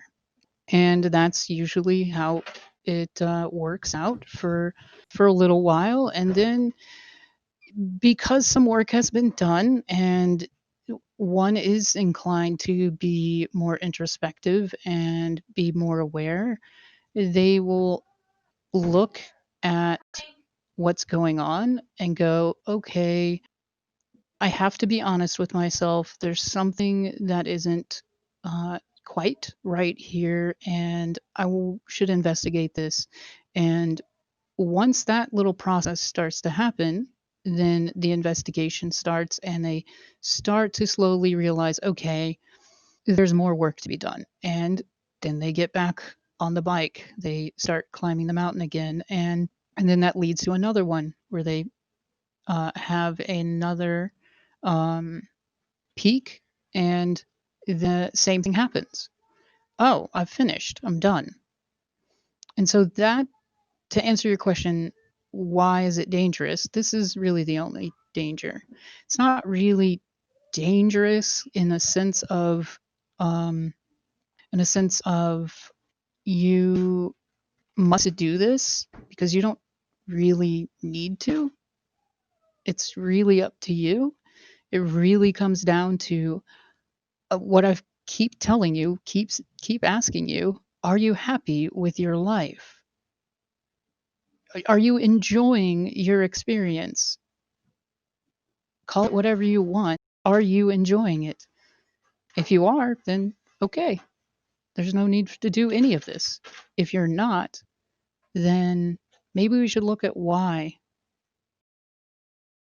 I think I actually have an idea of what you might be saying. It probably just goes back to impermanence, where if you believe that you are done, then that's following the idea of permanence, that you can be done and that you'll be good. And if you don't, then you're still following that. You're still no, not if you decide that you aren't done at that moment, then you will be impermanent with the world. But I don't know, cuz it's like at a certain point at a certain point you're just getting another mile. You're just getting you're you're you're just I don't know. I don't want to use a millennial term, but you're at a certain point you're just flexing. where oh I got to get stronger. Oh I got to get stronger. Oh I got to even get stronger. And Muscle is use it or lose it. right, but don't you see what I mean? Yeah, I do, but the practical experience of awakening is use it or lose it. It's not like riding a bike. You can forget, and it can be hell to get back there. That's why we sort of exercise constantly. In a sense, it's a lot like Stephen King's definition of riding. Um, Awakening is teaching your mind to misbehave. We're really dropping filters that are usually dropped by drugs. We're bringing more back from it because we're not intoxicated when we're doing it. We're rewriting our brains. We're experiencing in a way that wasn't experienced by the smartest people in the West for 40 or 50 years, except as abject, Lovecraftian, poish horror. And we're actually bringing something good out of it. And you have to flex to do that. Yeah, you have to flex all the time. It's use it or lose it, because in the words of Tony Soprano, and I'm paraphrasing here if you never watched Sopranos, but he had this big existential experience. It was this joyful experience where he's so liberated. 2 episodes later, he's bitching to his psychiatrist. He's like, every now and then you have this breakthrough. You see how shit really is. You and then life chips away at that shit, one little irritating thing at a time, until suddenly one day you wake up, you don't even remember what you saw. And that is very much how it is. So yeah, I mean, there is a risk of it just being like it kind of like is on Dharma Overground, because there are very advanced people on Dharma Overground. Mike and I might seem middleweights or lightweights over there, I'm sure, but it's almost like a competition or like a damn trophy. It just gets bigger and bigger. You're winning, and just flex, flex, flex, flex, flex. And you're not actually doing any of the good work of spreading it around other people. And it's just become such a how big is my dick thing. And that is a worry. But at the same time, if you don't use it, you will lose it.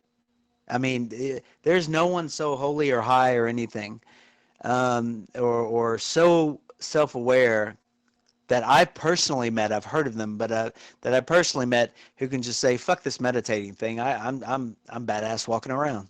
I'm fucking Tyler Durden in Fight Club or something like that." That just doesn't happen. What happens is they lose it, they crash back down, and they're almost worse than what they started with. So again, repetitions, and yeah, we are just flexing past a certain point. But if you don't flex, I mean, I wouldn't bet on success after that. Oh, Anybody else's or mine? I think it comes kind of it becomes sort of like a, what would I call it?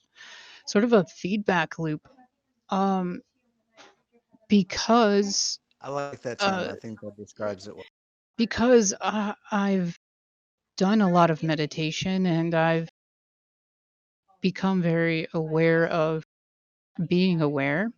It becomes very comfortable. It's very enjoyable walking around daily life at work, uh, and I continue to meditate, uh, sitting meditation, because I enjoy it.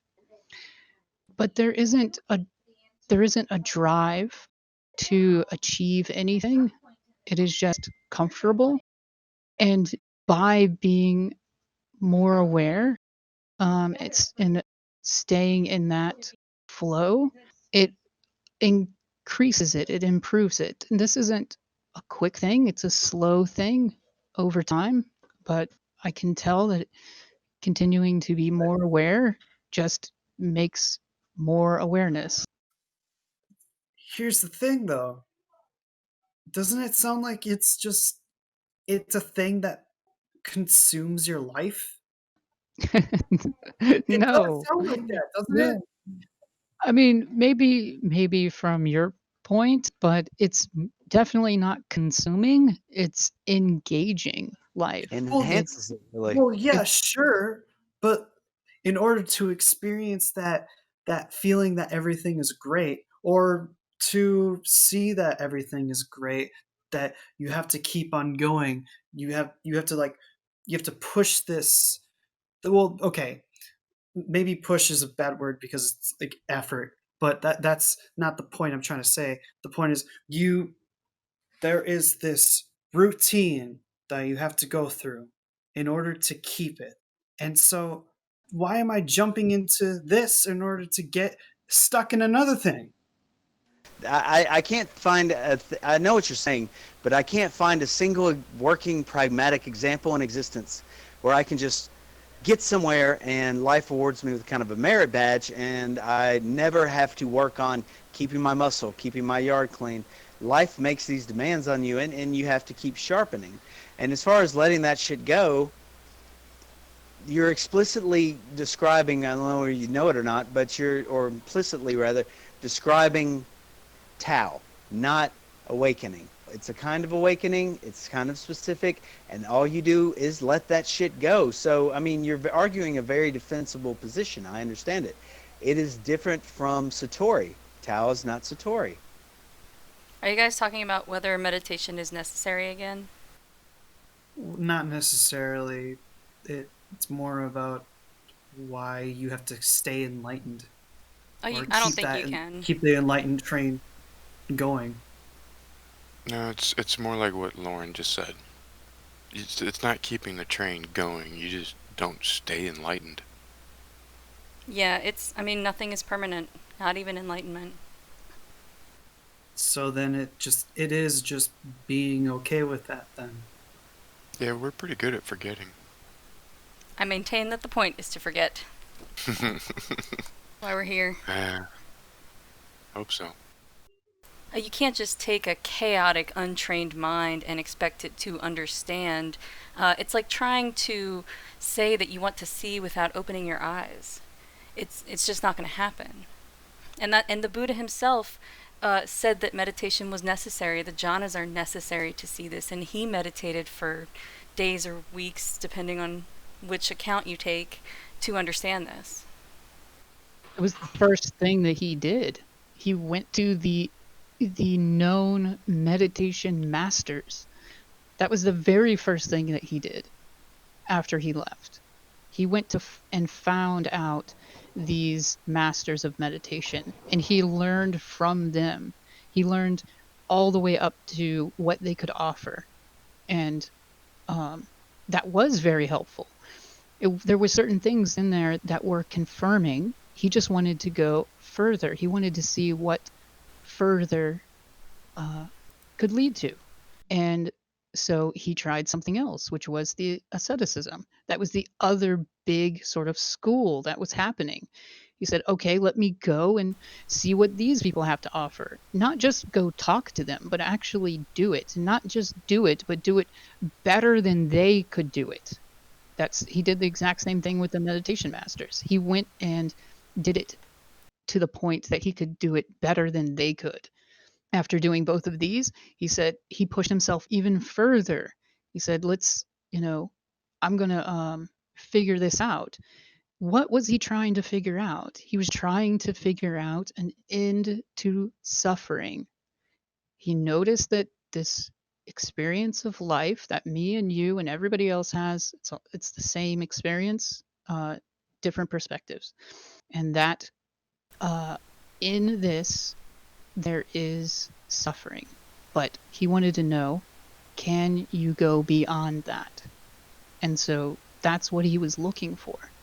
And that's what he found, and that's what he offered for the rest of his life.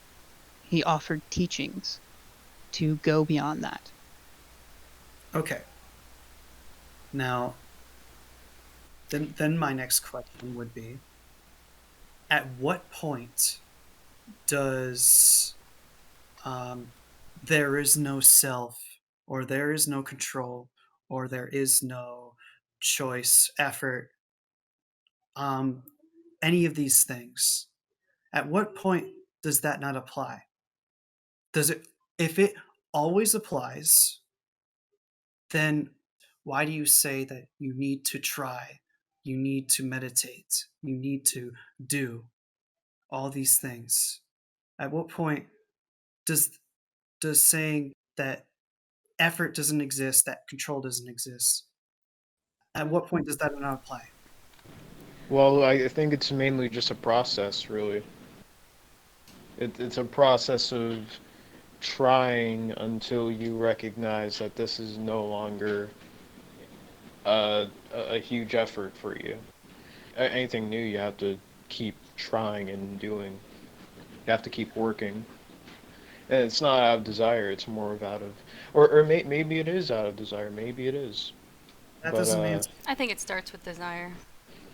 yeah, I think you like start off What? with desire, then you like just slowly kind of drift away from it. It's not easy to live in a kind of present moment flow state. I mean, the mind doesn't naturally want to do that. And your mind is basically a great analogy for a tool. And if you don't sharpen that tool, you're not going to be able to use it to do this. And that's really just as simple as it is. Could I But offer an example? Yeah. Yeah. Okay, you're working on, say, your car in the driveway, and you are just fucking frustrated because one thing after another is not going right, angry, pissed off. Your neighbor walks over, and you're like, and he's like, "Hey, bud, what's up? Need a hand?" Like, no, I fucking got it. I'm good. Now, if you had trained your mind before that, you probably wouldn't have responded in anger because you were angry at the things that were going on around you. Yes, no? Yeah. that that doesn't but that doesn't answer my question. It kind of Maybe if it does. does. Mm-hmm.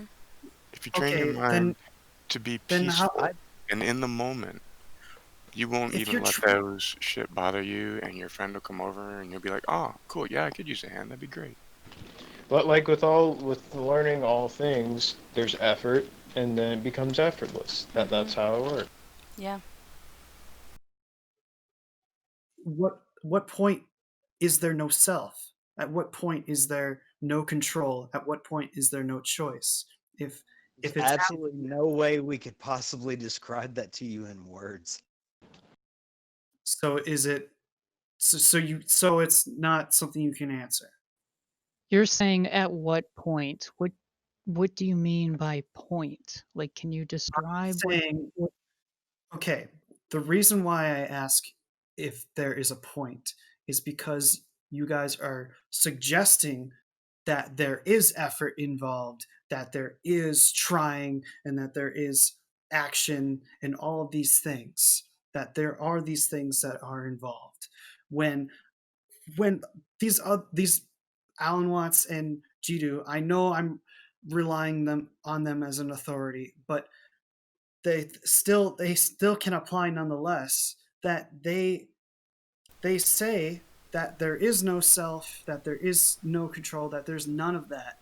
So is that are those things absolute, that there is no self and that there is no control? If they are absolute, then that wouldn't make sense as to why you're doing any of this. Okay, I think I understand. Um, Let me try to explain it this way. What they are saying is true. There is no self. But you have to realize, you have to accept that there is a difference between knowing and understanding, or what I normally say is understanding and realizing. There is a very big difference. The intellectual knowledge is an understanding or a knowing, and the experience, the direct experience of that is the realization. There is a difference. You can't, Knowing the path is not walking the path. yeah, that you can know that as a fact. There is no self. And you can repeat that. And you can even believe that if you really want to. But that's not this. There's a very direct experience that it will happen. And that is realizing it, seeing it for yourself. Exactly what the Buddha was preaching the whole time. He didn't want anybody to believe him. He wanted them to realize it for themselves. And when that happens, I can't tell you how many years it will take or what exactly will be the conditions when that happens, but you will know that it has happened because you will have the experience of it. Just like going to the Grand Canyon, you're standing on the ledge and you're looking at the Grand Canyon. It's very obvious that you're there having that experience. This is the same. So you can imagine what it's like, but it isn't having the direct experience. And you've done some meditation, and so you can see the difference between somebody describing the experience and having the experience for yourself. It's night and day. doesn't really fit into words, does it? Not really. You can be very good with words, and you can get really close to create an image in somebody else's mind of the experience, but it's not the same. It's not actually having the experience, is it? It's like trying to explain a state of let's use, I guess, drugs for Sex. example. State of, but yeah, that's a good. That's another good example. Like you're trying to explain something that you can't really explain with words or visuals. You just have to put yourself in that experience.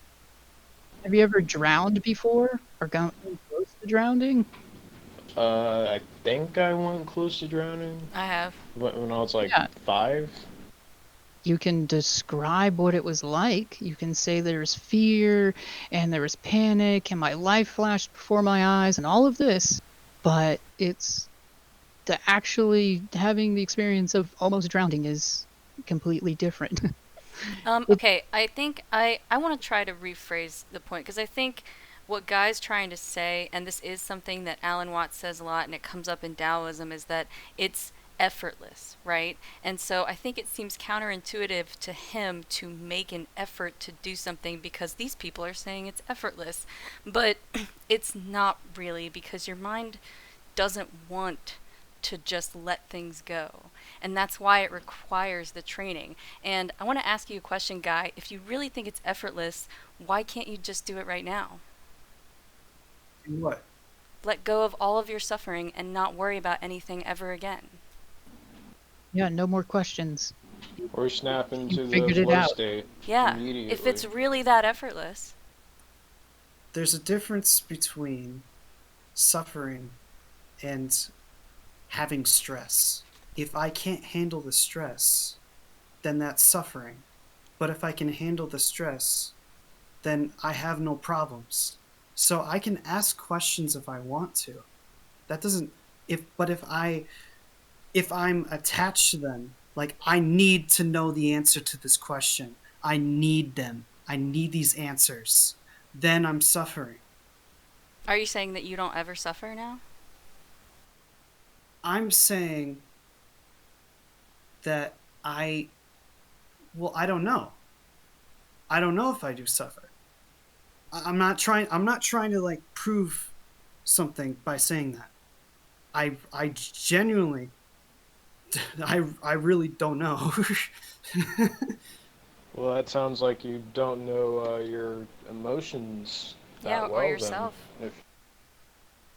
The Because no book or philosophy can like tell you what suffering is, right? Or whether or Well, not you're not what it experiencing it. really is. Yeah. There's really only one person that decides if you suffer, and that's you. Mm-hmm. And this goes back to what Mike said. If suffering isn't a problem for you, then congratulations, you have it figured out. Most of us don't. I certainly don't. But I envy you, sir. yeah, but I mean, if it really is that easy for you, that's awesome. Good on you. I'm glad you were born that way. But for most people, it is difficult, Wait, and we no. suffer. And this is the first noble truth. I could be wrong, but it seems like where you're getting hung up is this notion of there must be something to do. That you're getting hung up on um maybe our inclination that meditation is valuable and that there is something there to be had. That I mean, seems like, even if the Western esoteric traditions, like, like all these traditions say how valuable meditation is and how valuable awareness and oneness with the current moment is. Everyone, if every school, not well, close to every school of thought preaches about this, there must obviously be something to this. And actually, let me, it might just be that you're looking at meditation in the wrong way because meditation's kind of a cessation of effort. And it's a paradox that it's not easy to do, but what you're trying to do is get your mind to stop putting out that effort, to stop desiring and craving and just rest for a minute and be still for a minute. That's what meditation is. So it's when you're calling it effort, it's actually the stripping Well, I'm away of the effort of your okay. mind. Well then instead of paying attention to how the effort is, I still made the choice to meditate. I don't. Okay, I'm. Good at doing though. I mean, there's no other way to not make it. Just because the word is doing, not doing, and the the end result is not doing, that doesn't mean that it doesn't take some doing. Um, Okay, you have to be now doing, not doing. so then there's that choice, right? To meditate, and in a sense, that requires effort. So I'm very familiar with Jiddu and Alan Watts, and I know what you're talking about when you talk about them saying there is no effort, there is no trying. The problem is that it's difficult to do that because your mind is constantly doing that. It's doing that so much you aren't even really aware of it going on. And that's why we talk about awareness, and meditation is becoming aware of that, starting to let that effort go and stop that ceaseless motion of your mind. And so I think you're just maybe viewing meditation as a kind of striving and trying and like it's no, really no, no, hard no. and I'm not trying. I'm okay. I am not saying what meditation is or isn't. What I'm saying is why I'm talking about the big picture here. Why do you need to do anything at all? And isn't what Jiddu and Alan Watts are advocating for is that where you are right now is is it. yeah, It, that's it exactly what that's they're saying. It's just Uh-huh. very difficult to do that. no, it's not. It really, You are right here, and that's then it. congratulations, you figured it out. You can do it then. Okay, you are not allowing yourself to figure it out. So you're not right here, right? I want to point out something. You have me, Shal, Turtle, Lauren, and June.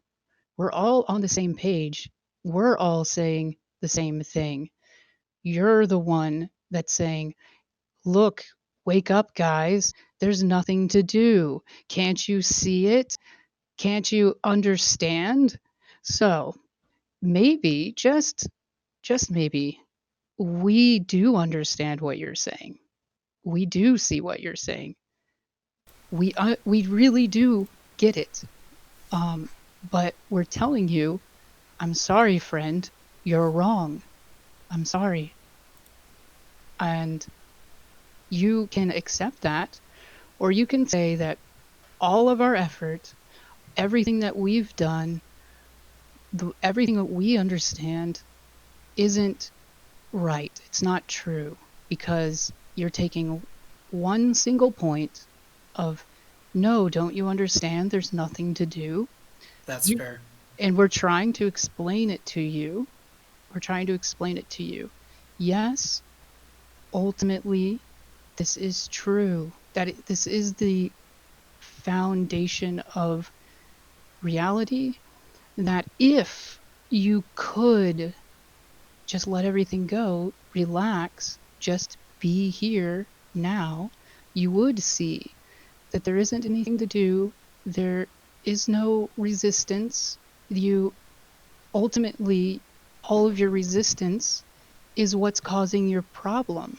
It's causing you quote unquote suffering, dissatisfaction. You don't like what's going on within your experience of life, and because of that, you feel a suffering. You feel in your body emotionally, and thoughts come up, and all of this sort of whirlwind that happens. And that is what they're talking about. If you just let all that go, but this requires sort of a systematic breakdown of this. It takes time because you have to understand your body and your mind and your emotions. They have momentum, and you've put your whole life. It's gained this momentum to follow this reaction, and it takes time for you to sort of reverse that flow so that wheel sort of comes to rest comes to a stop. And it does require effort to get to the point where it stops, and the stopping is the no effort. Do you understand? Sure, it's that sigh of relief moment. Yeah. Yes. So Okay, now that's this will help me understand then. If everyone takes a look at their current state of mind right now, would you say that enlightenment is something different than your current state of mind? Yes. I'm saying no. Okay, I want to quote something from Alan Watts that you might recognize. Zen has been described as when hungry, eat, when tired, sleep. And when a student got that description, he said, well, doesn't everybody do that already? Which is what you're saying. And the master said they don't. When hungry, they don't just eat, but think of 10,000 things. And you don't realize that your mind is doing that all the time. So much so, I mean, this is why awareness is so key, because you have to start being aware of when your mind is just ceaselessly moving. And this is how everybody is. This is the natural state of the mind. And this is a quote from Alan Watts. He says this, Jiddu says this. It's kind of strange that his answer basically specified what exactly what that means, what it means to do that one action. Does huh? I don't know. What? I just thought that was kind of interesting. How the master, when the student asked the teacher that Doesn't that everybody do that that already? no, that the master specified what exactly is different from everyone else. Yeah, most people don't just eat their food. Most people are not living in the present moment. Well, or they're just putting so much effort Yeah. into other things. You put Right. They don't even effort put into forth effort. They distractions. really just, yeah, they're mostly in their head arguing or reliving the past, which is pretty much artificial from the moment they remember it. Sorry. It's not easy to experience a quiet mind. It's not something that most people ever experience. The closest that most people get is a flow state, but you have to Right. be actively engaged so that the mind isn't thinking about other things when you're in a flow state. But it's even more difficult to do that when you're not doing anything to distract the mind. And this is why focus meditation is so important.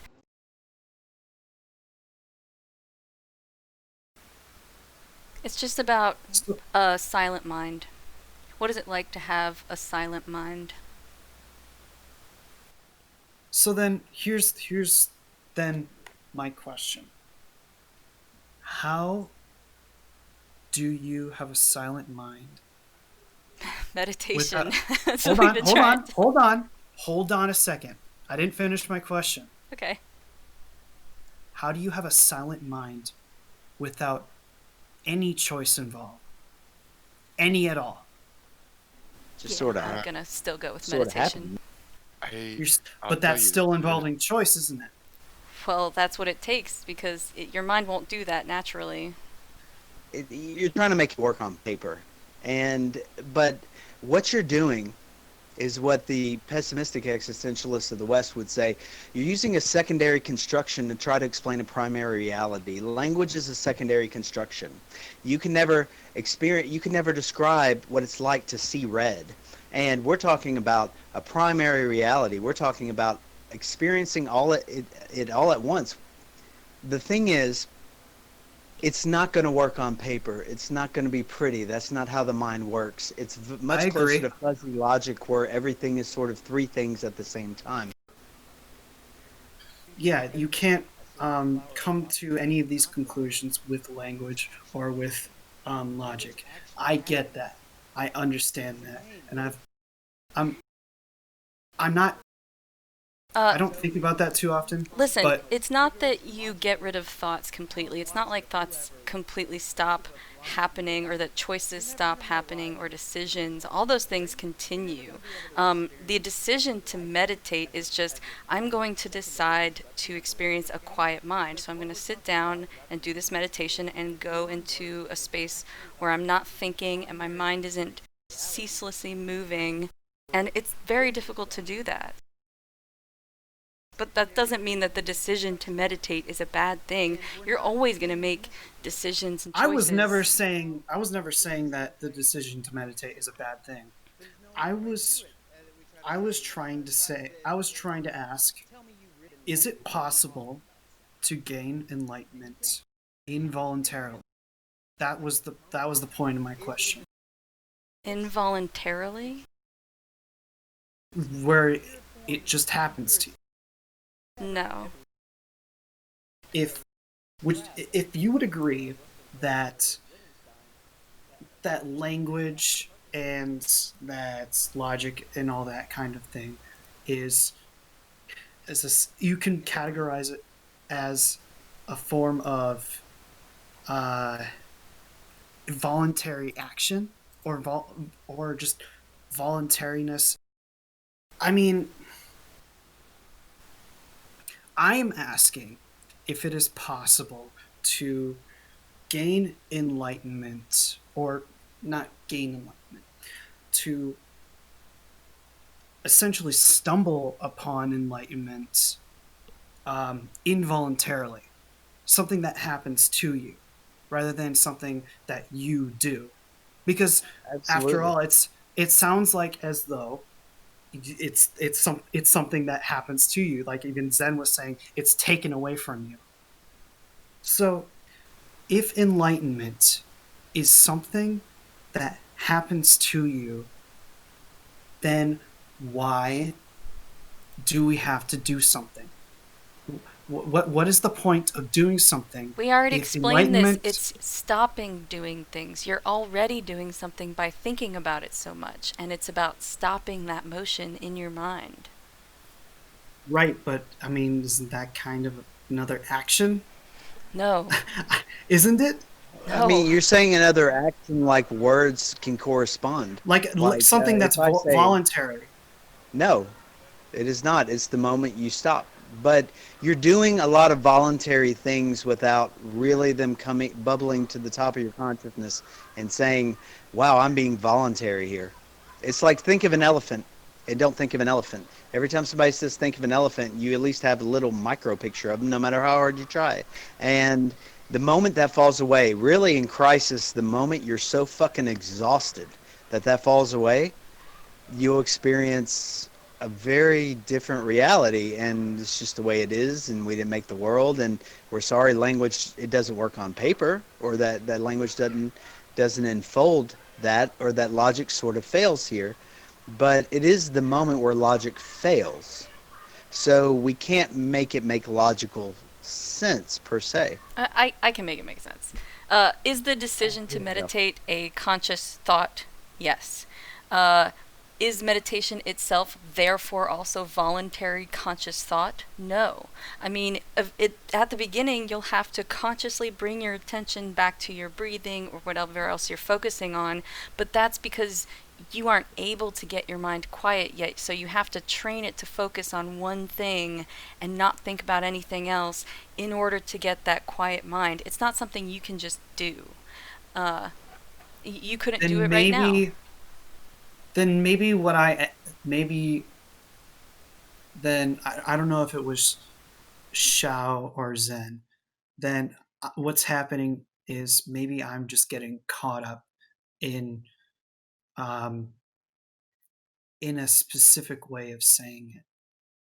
So, for example, okay, so when you say, like, for example, when you say that you're stopping thinking, action, choices, all of it, when you say that you're stopping it, it's not necessarily you are holding your hand up against these things, but rather you're just letting it flow through you. Yeah, think of the Buddha when he's sitting under the tree and Mara the demon is attacking him and he's not resisting it at all. He's not doing anything. There's no defense, there's no strategy, there's no action whatsoever. That's what meditation is. What do you think you are? I don't think there can be any more fascinating preoccupation than that, because it's so mysterious, it's so elusive. Who am I? This is perhaps one of the most fundamental questions we ask ourselves. If it's that, what if there's a hint there that maybe if it's the most fundamental question, it's the one thing that's keeping us suffering to to want to know who we are. Because you guys were making the argument before that asking all these questions shows that you still have doubt and you still don't know. Well, if that were the case and there were some basic questions that you were trying to chase after that you didn't really know that you were chasing after, and by trying to pursue the answers to those questions, you are causing your own suffering. Is there something there possibly? I mean, I think that you can. No. I think he doubts himself that he can't figure it out. It's not really so much that the question itself causes suffering, it's that you feel like if you don't get an answer, you will suffer. And it's the seeking the answer, not really the question. I mean, I think it's very natural and perfectly fine to ask that question and to wonder. I mean, we are here after all. Like, it's certainly a curious thing. I wonder about it all the time. But I don't suffer over the question because I don't need an answer. Okay. So basically you've answered your own question then. When you've given up trying to know the answer, then that's you've answered it in a sense. Would you agree with that or no? Yeah, I think I'd agree with that. But if that were the case, you'd be able to tell us who you are. No. What if that's it? That What if it's not? if it's not, then props to whoever who figures out. I was just reading another thing by Alan Watts, and think of the Big Bang in a two-dimensional space as a ink blot. Big drop of ink falls on a piece of paper, and it spreads out and spreads out and spreads out into the edges of the table, and just finer and finer droplets all the way out. That's what we are. When the universe exploded in 3 dimensions, we are the little droplets at the edge stretching out. That's what we are. The universe, when it exploded in 3 dimensions. We're the complex little patterns at the end of the ink blot. Mm-hmm. Cool. I guess I was relating back to that whole when I knew nothing of Buddhism, mountains were mountains and waters were waters. When I understood a little bit of Buddhism, mountains were not mountains and waters were not waters. But when I've thoroughly understood, mountains were mountains and waters were waters. So basically saying that reality is the way it is, and that's it. Well, that's the thing. We can Reality describe it. doesn't stay the describe same. it as, It isn't is what it is. It changes. The entire yeah, universe that's changes. why is an action. You know that, right? Okay. That to say something is something, it's always changing. This reminds It's me. always moving. This reminds me of another Alan Watts thing that he says, where he says there's a beginning stage of not knowing and there's an ending stage of not knowing. This is kind of the same thing, where it's like, okay, yeah, intellectually, you might be able to say, I don't know, or something else similar to that, but then there's an ending stage after that where the mountains become mountains again and the waters become waters again, but it's not the same as the beginning stage. Right. Yeah, there's a difference. There's I guess certainty about it then. I guess in the beginning, when you look at the mountains, they would just be concepts, constructs in your mind of language. And at the end, you would actually see the mountains as they are, as much as is possible for the human mind. You wouldn't need words. You would see each mountain's uniqueness, every tree, every leaf, every flower, every insect. They would appear as they are. So, Lauren, were you bringing that up because there's a difference between saying I don't know and not actually knowing? Well, yeah, and Alan Watts makes that distinction as well, and he says, in the beginning, when you start with I don't know, and this is when he's talking about desire and what you really want, he says that's the same question as who am I?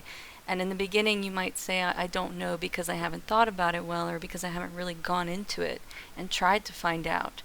And then you try to find out, and you think you have the answer, and you realize it wasn't what you thought it was, and then you reach the ending stage of not knowing, which is accepting that you don't know and you don't need to know, not rejecting any part of it, just fully embracing the impermanence and lack of knowledge, and that's when you stop seeking.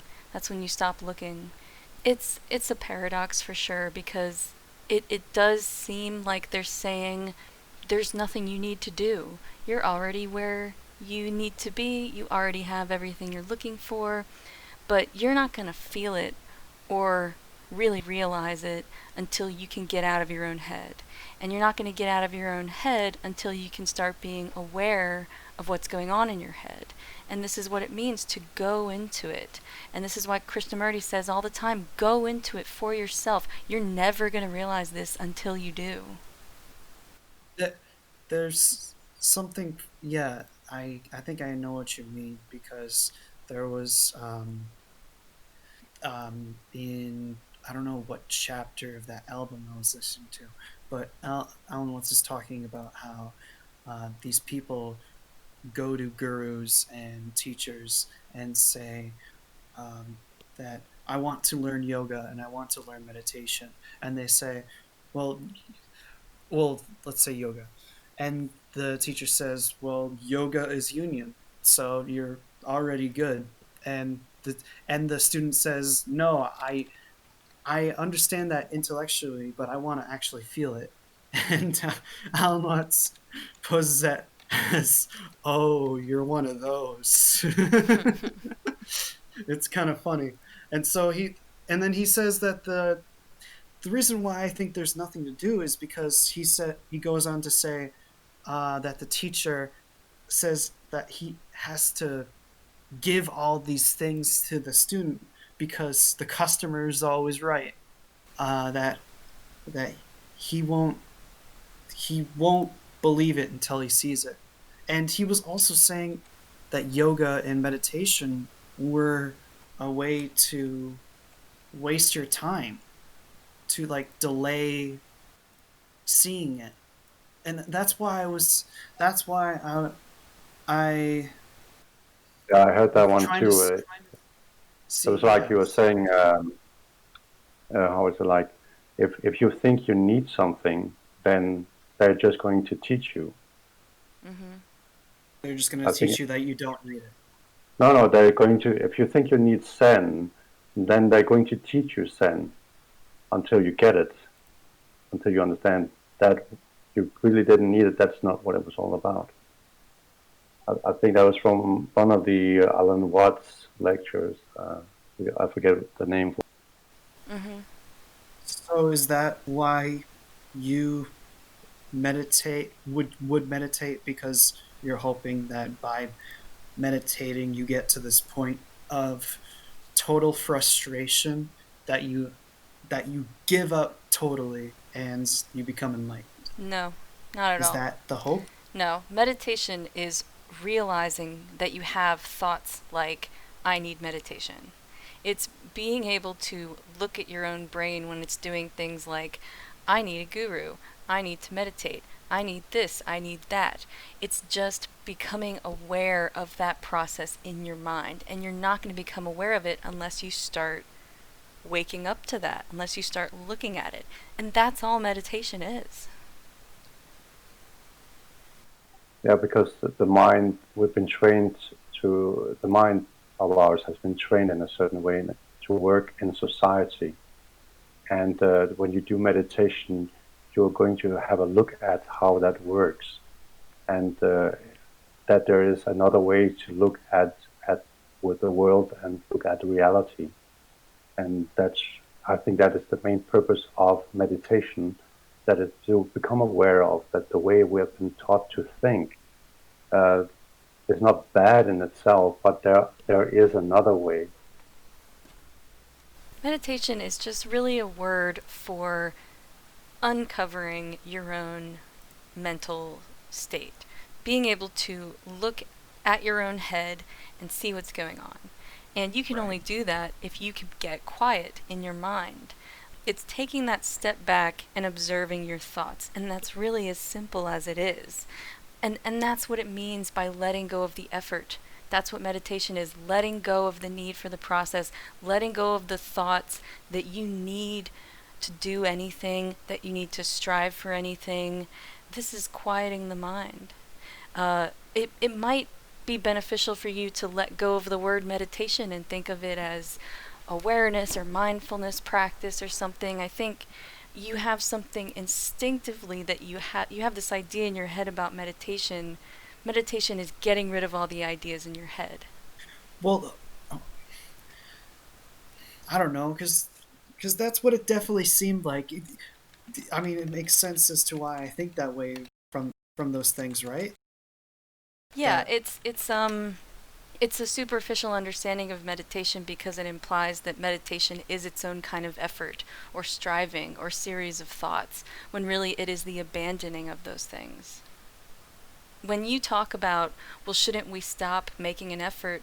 Yeah, that's exactly what you should be doing, but you don't realize at the time how difficult it is to do that until you start looking at your own thoughts and realizing how much you actually think, and how often there are just thoughts racing through your head. And meditation is just taking a mirror to your own mind and seeing what's going on. It's also like when you first started with meditation, it's like you're striving to attain something, and in that there's the effort. But with time, you realize that it's more a process of letting go, of unlearning, and that requires no effort at all. It just requires sight or awareness, becoming aware of what's going on inside your own mind. And when you see the change, and when you see the control, when you seek for approval and try to impress others, when you see what's going on there, then you're able to at least not be affected by it, and to at some one point it's going to just drop, and you're not going to be affected by it at all.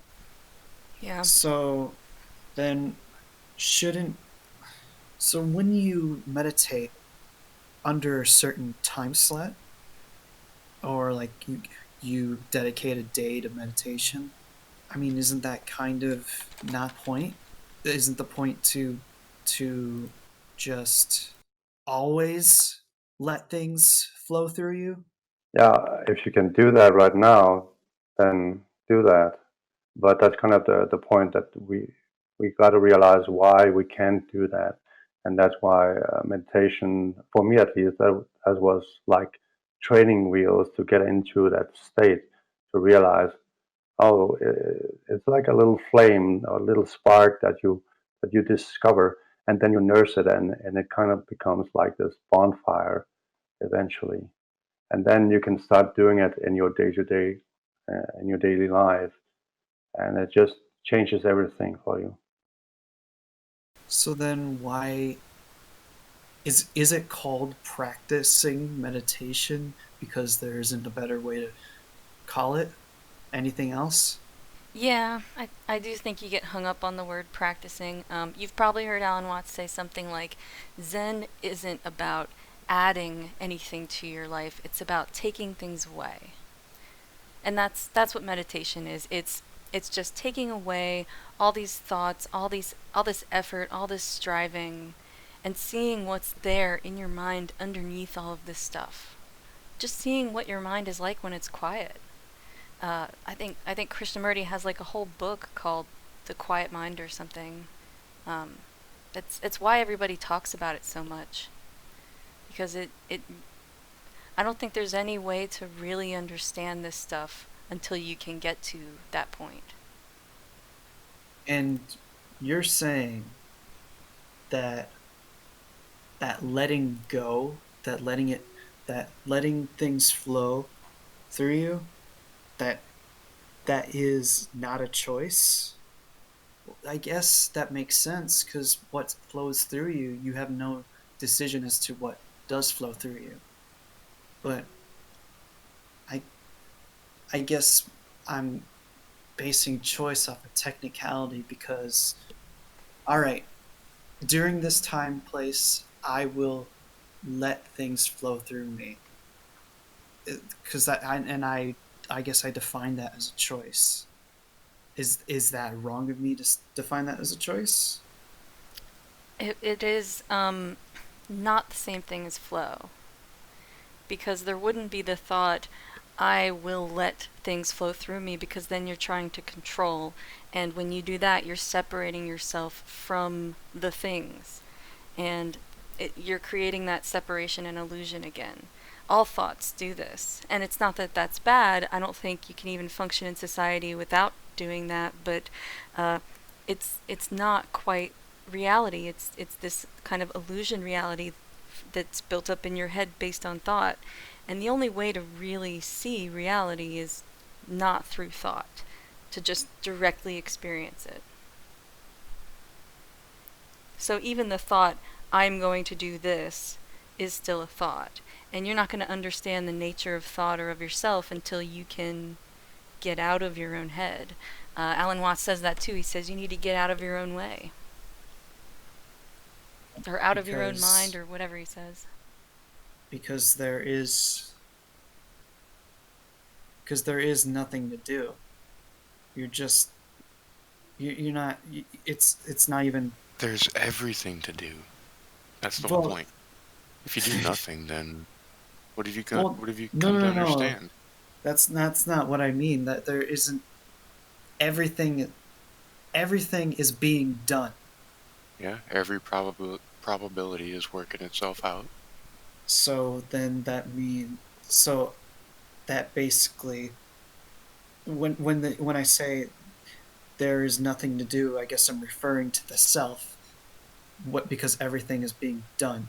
So if everything is being done, then there is no self at that point. Okay, well, you can be clay, or you can be a brick, or you can be a diamond. It's totally up to you. Yeah, I mean, there's no obligation to look into this stuff, It's just if you want to experience this kind of thing, this is how. Um, I think that if you really do want to understand the stuff that people like Krishnamurti talk about, I mean, he very strongly stresses how important No, a quiet mind is. And I so get that then the you question becomes, should become your own authority. how do you get a quiet mind? You don't even need to study Zen or Buddhism or anything else in order to figure that out for yourself. You could just go into your own head and think, okay, how do I get a quiet mind? Well, I mean, it's not like they haven't gone through that and saying that it becomes an invalid question. But I guess it would be a lot better if I or well if I with quotation marks was able to try to figure that out on my own. There's no other way. All of this in the end, uh, it all comes to the point where you have to go into yourself and look for yourself. Um, until you can do that, it's just abstract knowledge. Um, you can repeat what other people say is the answer. You can understand it intellectually to a degree, but and I mean, probably just for curiosity's sake alone. I imagine you might just be curious to know what it's like to experience the world not through thought. I mean, all these people keep talking about it. Why does everybody keep talking about it so much? What's the big deal, you know? Well, I mean, it's because that seeing is the whole seeing is believing argument. But I'm not trying to say that that's wrong, or right? I I definitely need a a bit more redefining as to what meditation is, but I think I get it now. Did it change since before today? You have like a different understanding now? Yeah, I definitely do. Interesting. So I I guess I'm just understanding I'm trying to understand what fits where in order to figure it out, because It's not a it's race, it's man. it's not that I'm trying to avoid meditation. I just The best way to I do it is just one foot in front of the other. it just made sense to, because of what was being said, that because there's nothing to do, or that you don't need meditation in order to figure this shit out. um it just made sense I would that say meditation is you more don't need for that and that you're good. But like I when you're trying to learn about yourself. You want to quiet your mind so you can look at yourself. I'm And not that's I what wasn't meditation is.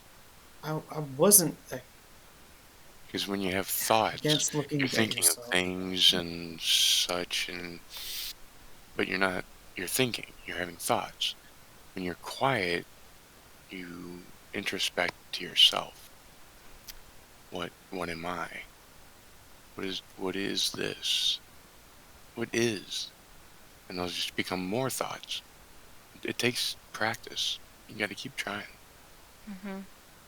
So I think there is an insight at the end where you do realize, kind of like the Buddha realized, I don't need to be an aesthetic. I don't need to starve myself. I don't need to spend all day, every day in meditation. But the question is why? Why don't you need these things? And we can tell you the answer in the form of words as many times as it takes, and you can even believe that answer, but you'll still struggle and suffer and seek and desire and crave until you understand it. And the only way to understand it is to get to that quiet place in your mind, because that's what awareness is. You have to be aware of what's going on. And then there is an insight, but uh, you have to create the tool first. You have to create a mind that's capable of being aware of that.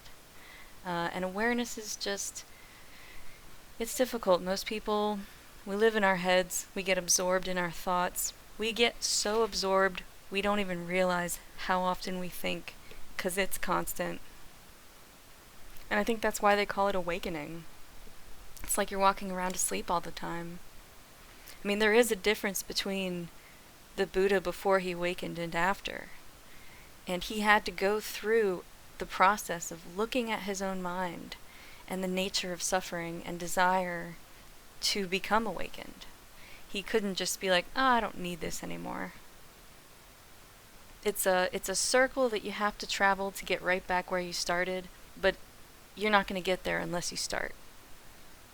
I personally am a sleepwalker, and I mean, I haven't done it in a long time, but remembering what that felt like is kind of like waking up. So if you've ever been a sleepwalker, that's what it's like. It's like suddenly you're like, what the fuck is going on? Yeah, I think there's a moment of insight at the end of it. Um, It's like you take bigger and bigger steps backwards to see the whole picture. And you start with just taking a step backwards and looking at your thoughts. And then you take a step backwards and look at you looking at your thoughts. And you take another step backwards and you keep going back and you start just getting a bigger and bigger picture. But yeah, takes time. Isn't that kind of strange though? Is it That strange? I mean, it is because if you're if you, I don't know, it's like why is it that I I am okay right now but I won't believe it until I see that I'm okay and that at the very end I'm like I'm okay but and why did I do any of that in the first place? It was I guess it's strange because it's Think about all these people we talk about. All of them went through this process. All of us do. This is the human condition. It's Tell it's you not something this, you can avoid or get around or I kind of want to kick myself in the butt for seeking the truth and just wanting to know things so badly. Because when you find them out, you're like, oh, well, fuck. And, but I tell you, I've never been happier. Not a moment in my life have I ever been happier than I have been in the last year.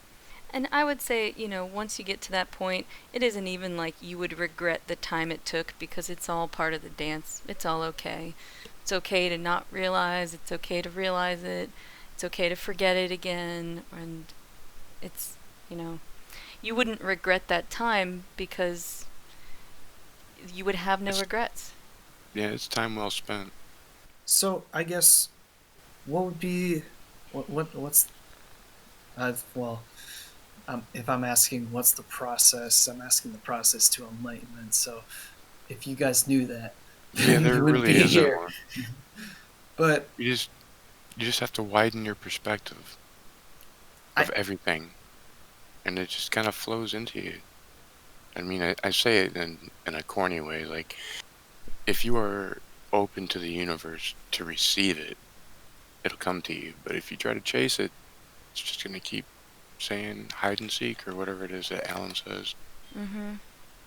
am I just basically going to start meditating to the point where I have no issue letting things flow through me, and then I start practicing it in daily life, and that it it is it that once I hit um that point where I've mastered uh, letting things flow through me in daily life, that I mean That what you've plateaued, that you're good, that you yeah got nothing left to do. yeah like what Yeah, would I have that's any issues anymore? probably Yeah, not, but you're probably gonna be about 70. I think you would, but they won't really be issues. You'll be okay with it. I mean, you're If still that gonna. is, I already have so many attachments to my own thoughts. You, how many people have to tell you to let go of your attachments? I don't. I Well, don't think meditation is gonna help you until you get to a I mean, point look, where. how many of the people that you quote and you study these lecturers or whatever, the philosophers, you're Buddhists, right. they You're all say right. that. That was that. I mean, I guess that's my starting place. Hmm. Getting into this thing. I mean, there's nothing wrong with that as long as I don't keep on studying their lectures for the And rest of my life you and might go. never actually get into any of it. You might end up Well, in a I can point. say this I after can drop listening it. to the Alan Watts live stream that got canceled over and over and over. You start to live it.